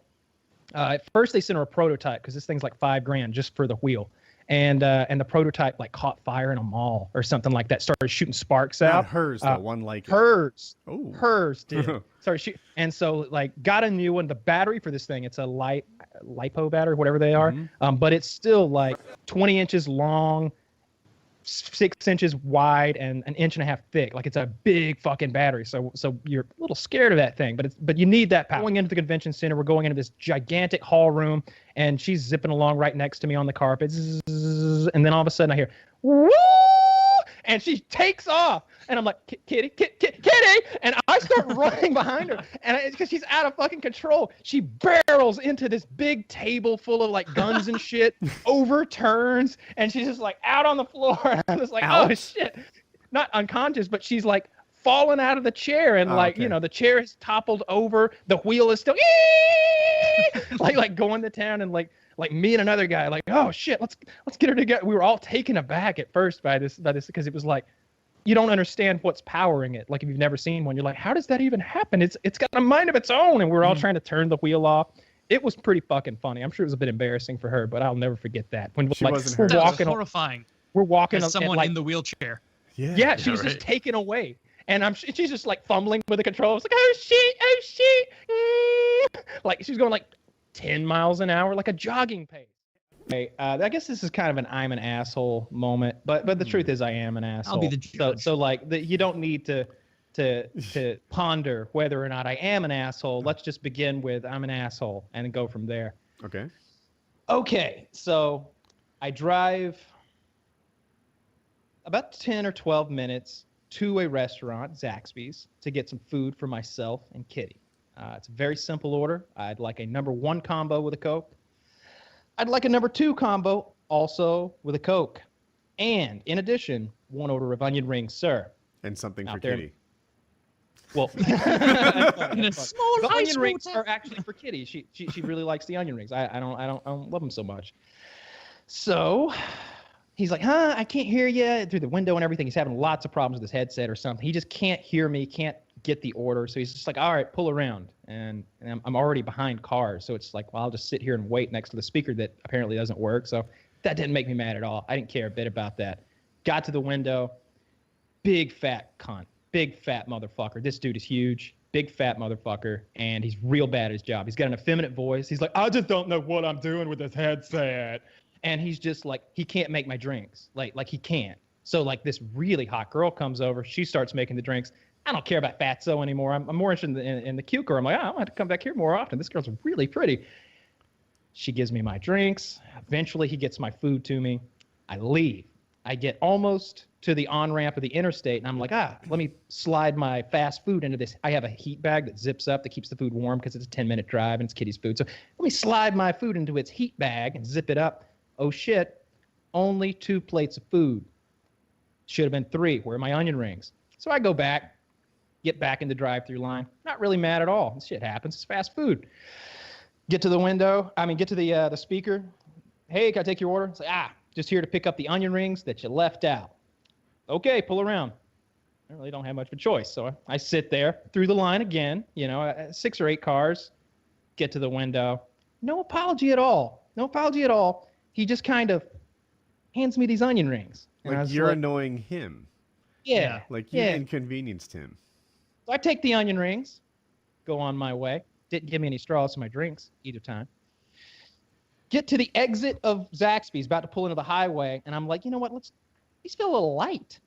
These onion rings feel a little light because, like at Zaxby's, if you order onion rings, you get like 30 rings. Like they fill a styrofoam plate up that's like this big. It's like it's rectangular. It's longer than it is wide. They give you a bunch. There's always leftover, and they're really good onion rings. Pop the top. Let's check these out. There's about 8 of them in there. About 8 fucking onion rings in my box. He's wasted too much of a time now. It's been half an hour on this journey and haven't even started on my way home. And I'm just like, all right, that's it. Put the car in reverse. Just like back into a parking space. I'm going in. Go in with my onion rings. And I'm just a boiling vessel of rage. And there's a pretty girl, though. And I'm like, hey, is your manager here? I need to speak to someone. He's like, I can help you. I was like, really want to talk to the manager. And I hear someone in the back, and she goes like, Karen, someone wants you. And a 22-year-old girl with braces comes out. See, already there will be no satisfaction had here today unless I earn it. So I say to her, hey, these are my onion rings. I had to go through the line twice. This is my 3rd trip back here. That's not a full order of onion rings. That guy's really bad at his job. He's not able to take the orders or even get them straight, and he doesn't know the menu. And he gives me a look. And I didn't like the look. And I said, that's right, fat boy. You said that? Bad at your job. And she acted like I called him a nigger or a kike or started talking about the Third Reich or something. She was like, whoa, whoa, whoa, whoa. And I'm like, what? I didn't know they made uniforms that big. Oh, wait, they don't. Because his uniform is stretched over his enormous body. And he turns away then. No more smirk from his smart ass. And she's like, you get back here. I got a thing or two to say to you. And I'm like, good night, braces. Because she had braces on. I guess that was a bit of a slut. Good night, braces. And I left. And I don't think I can ever go back to Zaxby's after that now. Now who's mean to wait staff? Huh? Don't they mess up your order? Did they make you wait too long? Huh? Who's mean to wait staff now, Kyle? I'm always, I will be incredibly mean to wait staff if they fuck me over like 2 or 3 times. You have more of a spontaneous rudeness. That's so unfair. That's so unfair. This is a little more organic. Everybody uncomfortable. Where I was like, I hope she doesn't spit in my food because of what he said. They just make this up, people. They like to fuck with me on this. See, Kyle, like the thing about like you having to go in there a 3rd time, you can't even go back into a restaurant, fast food or not, a 3rd time and expect your food or expect any kind of satisfaction, because even if they bring you out a delectable tray of onion rings, you still have no confidence that the crack team of food specialists back there didn't fuck with your food. Because they would have fucked with it. Those people, you think that the braces manager is going to get on to the fat guy that she's defending if he were to rub his nutsack on one of the onion rings? Like, no, of course not. Like, I don't know. That was part of it as well. Like, as soon as I got there, the girl was like, oh, I'll get you some more. And I said, it's not about the rings anymore. I walked in here knowing that I would have no onion rings tonight, man. like that's gone. That's like in a battle scene in Game of Thrones where someone's like, oh no, it's more like what is it? It's fucking Butch Cassidy and the Sundance Kid when they're on the cliff face and they're all pinned down and the bullets are ricocheting all around them.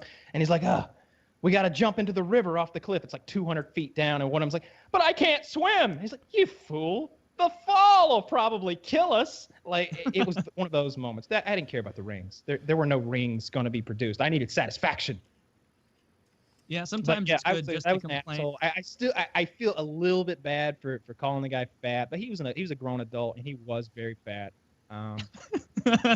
So from an accuracy standpoint, spot on. I can't have you put your hands on me, you know, like I even if he's little, like I literally had that altercation in high school where like I had let a thing go before because the opponent was smaller, and then I got ragged on it for it, like, oh, you let so and so punk you, and it's like, well, look at him. I didn't feel like it was right to attack him, and so it got into my head. I was like, in the future, I can't let anybody do that. I can't let them put their hands on me, or I look like even worse. I thought I was going to look good for just walking away, but I looked even worse than I would have if I fought him and lost almost. So the next time I had an altercation with this poor pale boy who thought I had broken his necklace. This is a true story. Essentially, I don't know, some other guy who was an actual bully, like, got this kid's necklace. This is the early 2000s where we wore these Puma shells, I hope. Puka shell? Yeah. Puka shell, and then the wooden beads and shit like that. Very Islander looking, Cool kind as of fuck. like Salt Life shit. You know what? That's my time. Still Yeah. cool to me. I'm I mean, frozen there. We all had one of those necklaces, and I did. the actual bully throws his necklace across the room. Well, I don't know anything about that. I look down and there's a necklace on the floor, and I pick it up and it's broken. And I'm like, okay, I guess I'll just take these beads off of here. I was just like dissecting this necklace, which was already broken. And he walked up and just hit me in the stomach as hard as he could. And my mind went through that whole process of like, I don't think I can let this go. We're in open class here. Everybody just saw that guy hit me. So I started hitting him in the face over and over and over. And he grabbed my shirt, not to try to retaliate, but literally to hold on for his balance. But when you're already engaged in a fight and someone's holding on to you, there's sort of I was panicked.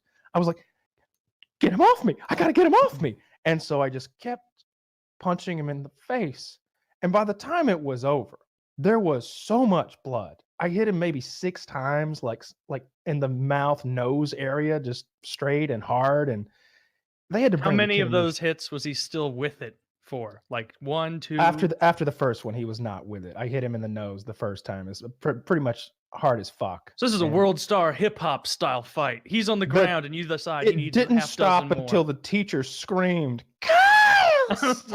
and it sort of like, I was like, oh shit, oh no, what have I done? And I felt terrible about it because like I wasn't some big bad. Anybody could have beaten his ass. He just shouldn't have attacked me. And that's how I feel about this bagel bitch. Yeah. But I nearly imagine died having that would be hot tub sex. a way to get terrible I literally diseases. almost died having hot tub sex one time. I started talking to this girl online. She lived in like Nashville, and so like Gatlinburg, Tennessee was like 2.5 hours from me, and maybe 2.5 hours from her, something like that. Like it was kind of in the middle. And Gatlinburg, Tennessee, in case you don't know, is kind of a vacation spot. It's really pretty. It's in the Smoky Mountains of Tennessee. And I was like, yeah, let's just meet up this weekend, go to Gatlinburg or whatever. And we did. And I rented this cabin, and we'd been having a whole bunch of sex. You know, we just like met each other, and we're there to hook up, and we're spending the weekend together. And that night, I got the perfect trifecta to make me almost die. I want to say that she was on top. Whatever I was doing was strenuous. I think we tried a couple positions, but we ended up doing some sort of like doggy thing, but up to our like chests in the hot tub water. So we're being boiled at 103 degrees, and I've taken Viagra, and I've had a few drinks. What a bad combination. I'm going at it hard. All right, I'm really getting after it, and I realize that I'm getting like lightheaded and out of breath, and not out of breath in like you know your own cardio, even if you don't have good cardio, like you it's sort of like a tachometer on a car. You can feel yourself getting to the red line, and you know where that is, and you can back off. You can go back down to 4,000 RPM or whatever. I seem to have gone from 2,000 RPMs to like 9,000 RPMs on a Yamaha R1 really quickly. I went from rum rum rum to and I'm just like like literally I can't speak. I'm like, something's wrong. And I'm like, I gotta get out. And she's a nurse, and so like I stagger out of the hot tub. And it's like cold as fuck outside. We're like, it's an outdoors hot tub. And I'm like, something's wrong. Something. I can't talk. I'm so out of breath. Literally, I feel like I would have had a stroke or a heart attack if I had like tried to push through it. I would have definitely gone unconscious. Like something about like, I think it was a blood pressure issue, but something. Probably with the Viagra. It was the Viagra, the alcohol, and the very hot tub combined with that much physical activity. Did you fall over once you got out? I was staggering. Like I didn't hit the floor, but I was like staggering, trying to find. I didn't leave. You know, when you get out of a hot tub, you immediately like dry completely off and like put your sandals on or whatever. No, I like stagger into the house naked, flailing, like getting toward like an ottoman so I can sit and dry. The cold air wasn't like an instant cure. That's how I imagine it. No, I felt like ill. So I went to this place. It was like a men's barber shop. I don't know. It had one of those trendy names. I can't think of it. It was like, maybe it's called Roosters or something like that. Anyway, and this guy did such a fantastic job. It was a black guy, but I couldn't remember his name the next time I wanted to go there. He had done the stropping of the razor and it felt really good. He was so good. You just at, walk like, in. Is there a Dion here? See, that's what happened. So I called to make my appointment, 8 weeks later. And I'm like, hey, I'd like to get the guy that cut my hair last time to do it again. But I don't remember his name, and I don't want to say the black. Is the black there? I didn't want to do that. So I don't know why I felt uncomfortable doing that. Again, when somebody's cutting your hair, you don't want to piss them off. Yeah, they could really fuck you up for the next couple months. I've had an embarrassing haircut before, and it was like, oh man, there's no wearing a hat out of this. Like I can't wear a hat at work. Your day, Dion, but well, Taylor's got an outfit for you. He noticed you were black. Did you ask their names? I would have been like, I could tell the girl on the phone was also black. Maybe if you, I was going with the whole. If you said his name, I might remember it. Well, there's Michael, Jacob, and Tyrone. That's what happened. That's what happened. So she says, well, what do he look like? And I'm like, younger guy, athletic, maybe basketball. Looks speedy. Like he could really lay some tracks. I was like, well, what are their names? She's like, well, we've got Christopher, Brendan, and DeAndre.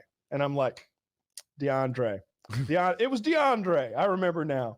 I get there, and she's like, she's like, oh, you're here for DeAndre? And I'm like, yeah. She's like, have a seat. He'll be right over. And I see my dude over there. He's like, hey, Kyle. He remembers my name. And it's been 2 months.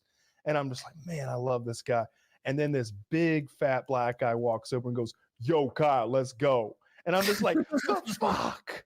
And I the dude's name is Brendan or some shit. This fucking like cool black dude's name is Brendan. He was doing like he was working on the set of The Walking Dead doing hair in his spare time. He had cool stories. We both knew people who like worked on The Walking Dead and like The Walking Dead guy. That one we had had a whole conversation about my legal troubles and he was like, I smoke weed every day. I'm high now. Like it was just a cool fucking guy. DeAndre gets me over there, fucks my shit up, and then when it comes time to shave the back of my hair, he pulls out a Bic razor. He pulls out one of those cheap plastic Bic razors and gives me a razor burn on the back of my fucking neck. DeAndre is an idiot. It was the worst. 2 thumbs down. When he led me past my dude's chair and the dude was just, hey, Kyle. I was just like, no. No, it's just fuck. You were supposed to be DeAndre. I've got a lot of sponsors, and I have paintball gear up the wazoo because it's been given to me. I haven't had to purchase any of it, and I've got thousands of dollars worth of it. So when I go to like a local paintball game, I look like a douchebag. I can't help but look like a douchebag. Yeah. There's no way around it. You can see him from a mile away. When we go to a YouTube event, everybody knows who I am anyway. It says FPS Russia on my fucking jersey. Like half of my stuff is inscribed. Like they're there to see me, so I don't feel like a douchebag, and they don't feel like I'm a douchebag because they know that like. Have you spoken to them? Only the ones who meet me think I'm a douchebag. But when you're playing on the other team.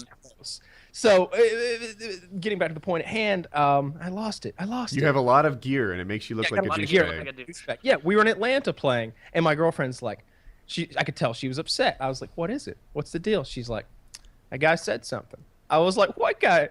She's like, guy over there. She said, show me which one. I was like, what did he say? He said something about you. I didn't like it. I was like, what did he fucking say? She's like, I don't even want to tell you. I was like, do you think there's a scenario in which you don't fucking tell me what? Where you bring this up and we just leave it? Yeah. And we leave it here to lie? I was like, you better fucking tell. I'm mad at you now. Like, you gotta. He just said that you thought you were hot shit because you had all that equipment or whatever. I had to have a talk with this motherfucker. I stopped in the middle. I was like, hey, what's your fucking problem?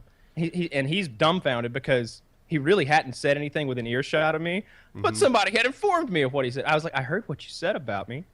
I'm out here to have fun. That's what we're all doing. But if you want to make a problem, we can make a real problem right here and now. And he's just like, I don't even know. Yeah, you do. Don't fucking lie. And I had a bit of a meltdown because I don't. This is a real Patrick Bateman way to act. Look, I don't like that. You like Huey Lewis in the news? I feel like I'm in a position where I can't back down. He's said it for my girlfriend. My girlfriend's there. I don't think she would think less of me if I was like, well, let's just get the fuck out of here then. Like, if I pulled one of those, I don't think she would think less of me, but I might think less of me. I'm not going to leave this place because he's made me feel uncomfortable. And I'm not going to sit over here and stew with him not knowing that I know. And he's not going to continue running his mouth throughout the day. It's just not going to work. I don't see a scenario in which I can't go in and confront this man and still feel good about myself. Yeah. You need balance, like the Karate Kid. Yes. This sounded eerily like a story my dad told me from his youth. So basically, he was driving from town toward his house after a day of work, and he stops and picks this guy up who says he wants a ride home, and it's along the way.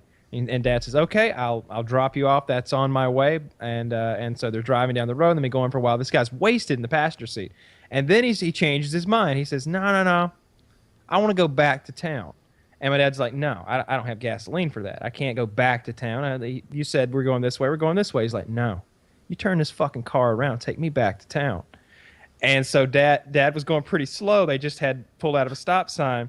So he reaches over and fish hooks him and like pulls him over and punches him, dazes him good enough that he can then open the door and just kick him out the side of the car while it's rolling along like 5 miles an hour and just left him there on the side of the road. Go Dad. Not an asshole. Not an asshole. No, not an asshole. No. Fish hook, very risky maneuver. That's with a drunk person. Yeah. I don't know. No, why not lead with the punch if he's drunk? Yeah, why not lead with the punch instead of the hepatitis claw? Well, I think he was driving the car, and he needed to get him over here so he could start working on him. I had this weird dream where I was in part of like some sort of a cult, and like that tall guy from Babe, the movie with the talking pig. Oh yeah.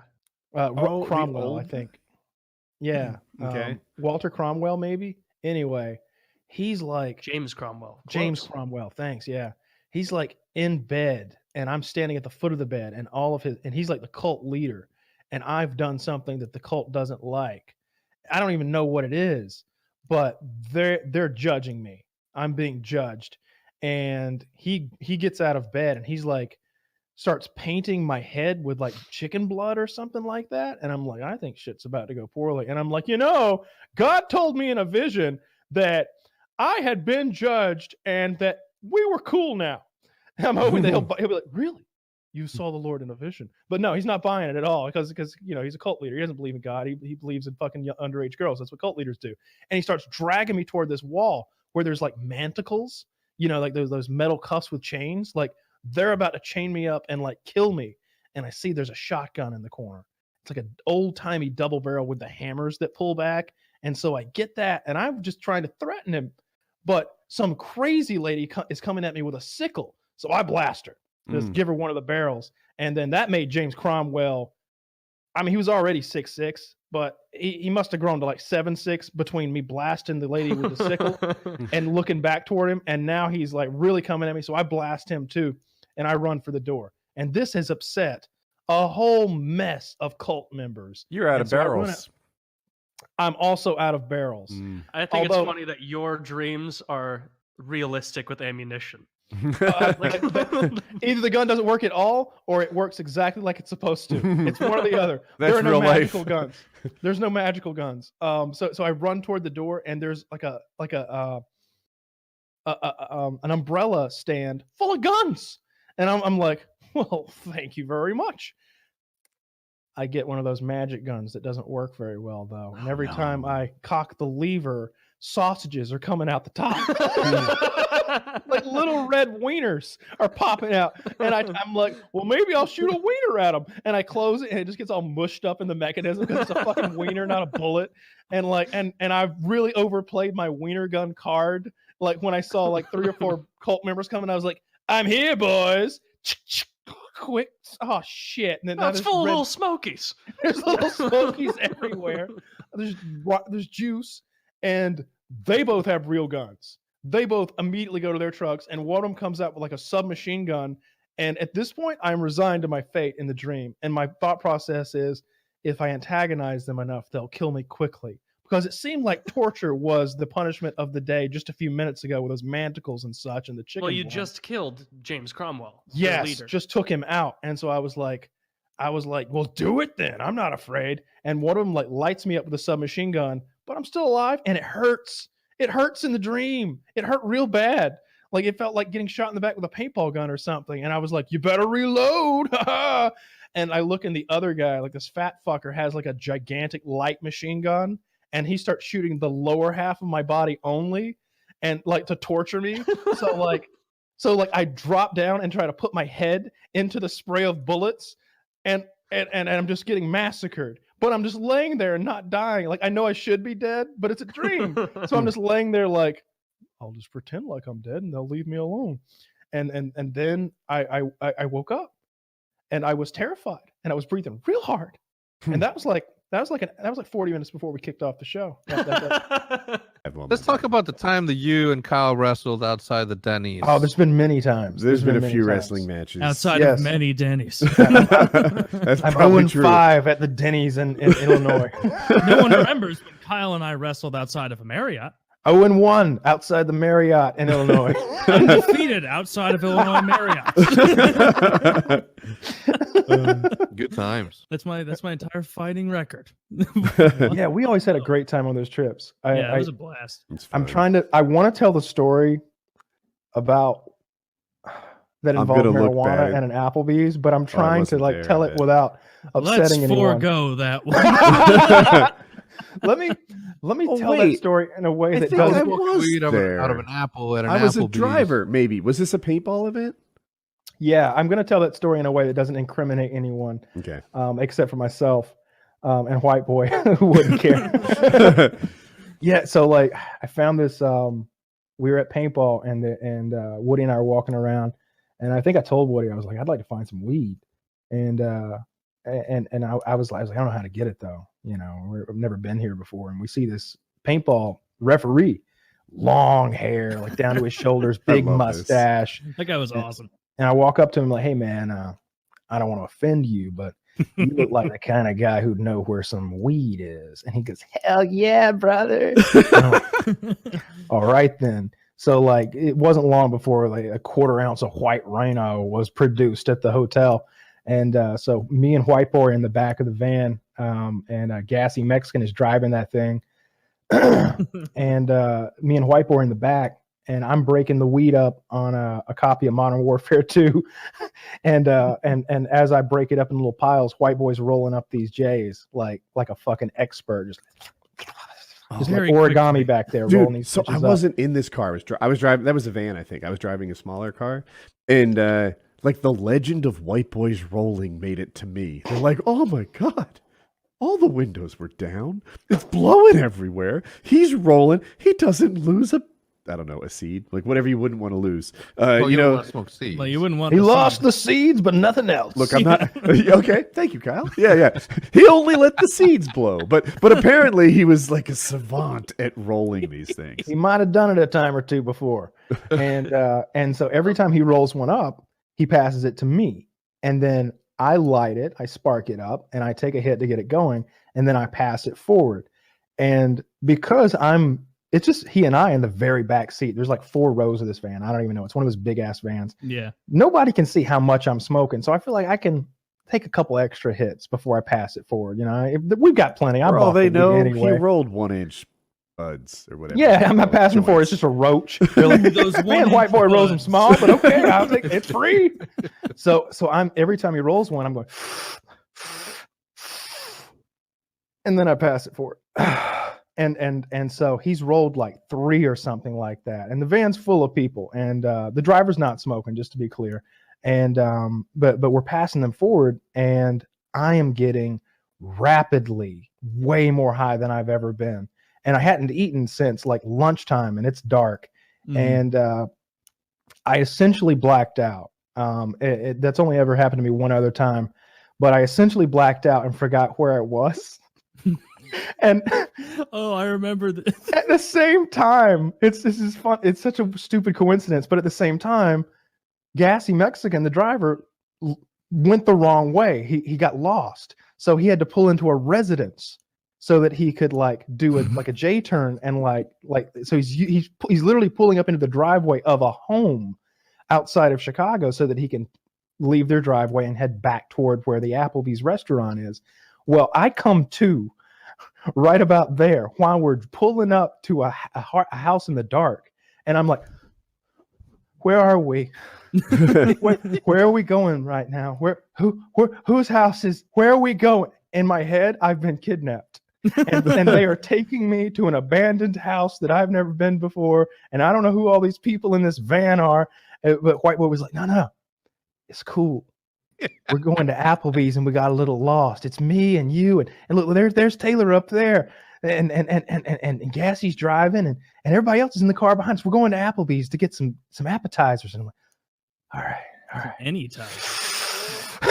White Boy was a good too high tour guide. He was great. So we get out of the car at Applebee's and we start walking toward the door, and I'm walking right next to Taylor, so explicit. and I'm taking these high steps. I'm walking like this. Oh, this was so fucking funny. His like knees were coming near the chest. He was walking like he was going through a swamp. Like, and we're just on the sidewalk going into Applebee's as he's taking these enormously high steps. Just enormously high steps. Maybe 8 feet coming into Applebee's. And I remember like walking next to Kyle. Like, we were friends at the time, but not as tight as we are now. And we were just walking next to each other, and Kyle's walking like an absolute lunatic. And I just looked over at him. He looks over at me and goes, "This is the highest I've ever been."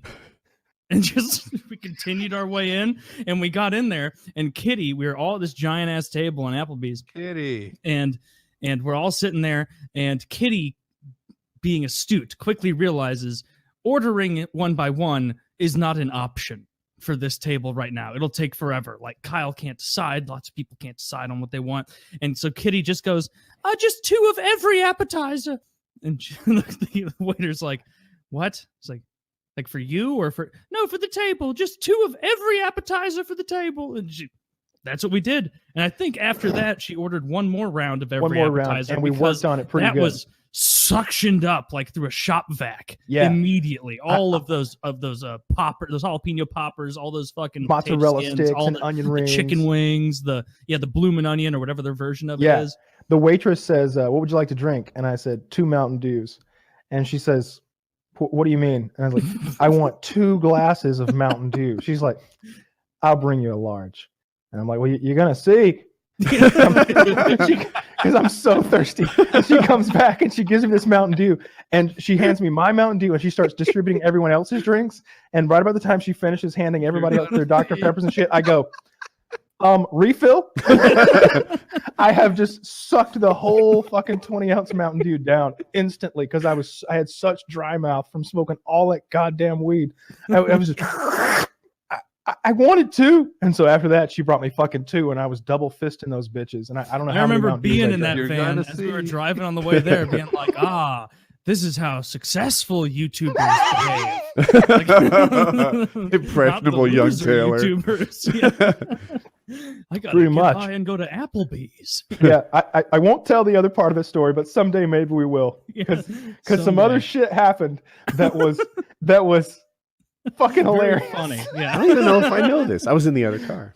Who shit themselves? It happened at the Oh, restaurant, not yet. Woody. There was a thing that happened at the restaurant. Was I involved? I'll write it in the chat. But yeah, Okay. there was a whole thing. But that was a very fun night. God damn, it's a shame we're not doing those trips anymore. That was Oh. so much fun. Yes. Yeah, and that other individual started crying.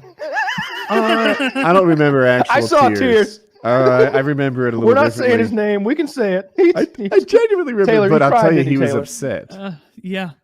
Yeah, he didn't like I the don't way get that it. went down.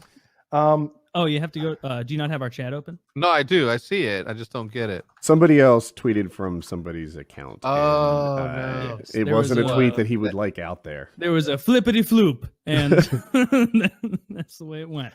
I So was anyway, sitting at the fun end night with that it was me and White Boy and Kelly, White Boy's longtime girlfriend now, and we were gone, and we were like getting it, like the information of what had happened at the other end of the table with the drama, piece by piece, and I was like, I think that they did this thing, and now that other person over there, he's crying. Look at her. And Kelly was like, he's crying like a bitch. And we're just laughing our asses off down there. We just had a real good time. That was a wonderful night. I had a really good time. That was awesome. That was a great time. We smoked all that fucking weed up before we got there. We smoked a quarter of an ounce of weed on the drive to Applebee's. Jeez. That was an interesting fucking night. I remember how much I enjoyed all of the Anytizers. Me too. Yeah. Me too. Yeah, it was just really fucking good. I remember how good those boneless buffalo honey wings were, how good those potato skins were, how upset I was when it might have been White Boy, but we were both reaching for the last like jalapeno popper or something. And of that serving, I had noticed he had already had 3 or 4. It only comes with about 6. I had no jalapeno poppers from that one. And so I reached towards it and we did that kind of coy, like, oh, you take it. No, you take it. And I was like, no, seriously, White Boy, you take it. And he's like, well, okay then. And he took it. And I did the no, you one too many times. So missed out on that popper. Yeah. I feel Never more miss out on the poppers, man. I feel comfortable telling the weed stories now that like I can't get in any more trouble than I already have. The other hilarious weed story. I went to Vegas one time, and I hadn't smoked in like 2 or 3 months, so I had like no tolerance. And X-Jaws was in Vegas at the same time, coincidentally. Like I was there for SHOT Show, which is a big gun convention. X-Jaws was just out there. Like he was just staying out there with like Lil Wayne's cousin, whatever that rapper's name is. I can't remember what it is. And Soulja Boy, perhaps. No. Oh, it wasn't? Okay. Like Little Twist or something like that. Okay. And White Boy, X-Jaws comes up to my suite, and he's got a backpack, and he opens up the backpack, and he's got an entire quart mason jar full of weed. And I'm like, how did you get that out here? He's like, I just went on Instagram and looked for hashtag 420, and then I just hit them all up. Anybody that had it, I was like, hey, yo, I want it. I want some. And he had like 3 ounces of weed, like a lot of weed. And he's like, you want to smoke one? I was like, I would love to smoke one. And so he rolls up a blunt, and I'd never smoked a blunt before. For Woody's benefit, a blunt is a blunt is like a small cigar. And the wrapper is also made of tobacco. And so what you do is you cut it down the middle with a razor blade. You get all the tobacco that's in it out. You refill it with marijuana, lick that bitch, roll it back up so it sticks together. X is learning too. Yeah. And then you interesting. have then you're getting a mixture of tobacco and marijuana at the same time. A lot of rappers smoke the things. That guy that got killed by Taylor did too, right? Mike Brown, maybe? He stole the Swishers. Anyway. Yeah, that's what he was like up a to. Swisher. That's the kind of brand that like people buy to cut open, dump out all the tobacco, and then make a blunt. We were smoking a Swisher. And so X-Jaws rolls this big fucking thing up, and we go in the bathroom of the suite there next to the door, and he's got his laptop opened up, and he's showing me what he's been up to when he's out there. And I think I've told this little tidbit of the story before, but it's important to know just how stoned we are while this is happening. Like at 12 out of 10. Live streaming the whole. No, God, that wouldn't have been good. So he pulls out his laptop and starts showing me videos of what his life is like now. And he's hanging out with this rapper, Little Twist. And Little Twist is like, I guess X-Jaws is holding a video camera, and Little Twist is taking him on like a Cribs style tour of his penthouse suite at one of the major hotels out there. Like he's got like the penthouse of the Rio or something like that. Some $12,000 a night fucking penthouse. And he's smoking a blunt in the video, and I know for a fact he's smoking the same weed that I'm smoking while I'm watching him smoking it, because X-Jaws is providing it. And I'm just like, oh, that's fucking weedception. All right, let's see where this is going. And he's like, yo, welcome to my suite. Instead of saying the N-word now, we say brother. And you go a little bit farther into the suite, and there's a cage, and he pulls a cloth off the cage, and there's a monkey in the cage. And he goes, yo, brother, this is my monkey. And he blows the weed in on the monkey, and the monkey goes, and it's a fucking jumping around in the cage and shit. I was like, he's got a monkey in a penthouse here right now? He's like, yeah, he's got a monkey. Serious flex. Right? And we're touring this place, and it's beautiful. It's like something out of a gangster movie or something like that. This huge sunken living room when, the whole walls are glass and everything. You're seeing the whole strip. And you go back to a bedroom, and he's like holding the doorknob, looking at the camera. He's like, you ready for this, brother? Opens the door up. This is my lynx cat. Damn. He's got a lynx fucking pissing and shitting in a hotel suite in Vegas, and it's just over there. It's the one with the real tall, pointy ears. Oh, yeah. Potent like piss. It's just like, you could tell it's thinking like, did I kill Little Twist and make it to the door in time? Not today. Not one, but two exotic animals. He had 2 exotic animals, and it was at this point where I start not feeling well. This is the second time I've ever blacked out in my life. Did you see Justin Bieber tapes at all? I didn't see anything. No, I didn't. A monkey in a lynx? I did not see Justin Bieber's monkey. X-Jaws and Justin Bieber were hanging out together at the time. They absolutely I thought were. that there was some video, but I might be making some of that up. Nothing that I saw. But I mean, I know they were chilling together, and X-Jaws was always telling me about like what it was like hanging out with Bieber and how he was kind of like a spoiled kind of, he'd be like real fucked up laying on the floor, and he'd just yell like, sushi, go get me sushi, and somebody would literally have to run out and get him. Damn, what a life! That's awesome. So, That you guys don't do that now? We do that. Watch this. It's Postmates. Matt, I want Firehouse subs. I'm kidding. Italian. So Matt's my meatball. My camera guy. Right. So I start not feeling really well at all. I'm like, I gotta go sit down, man. I open the door of the bathroom, and I take about 2 steps, and I collapse face first onto the tile floor, like whack. And everybody freaks out. They're like, ah, are you okay? Are you okay? And I'm just like, I'm okay, but I'm gonna lay here for a while. Don't take anything by that, but this floor is real cold, and it feels real good right now. Yeah. And I just want to rub my face on this floor. And they're like, we're going to order you some food. I'm like, sounds good, but I'm going to keep rubbing my face on the floor. And I laid on that floor for a long, long time before I started feeling normal.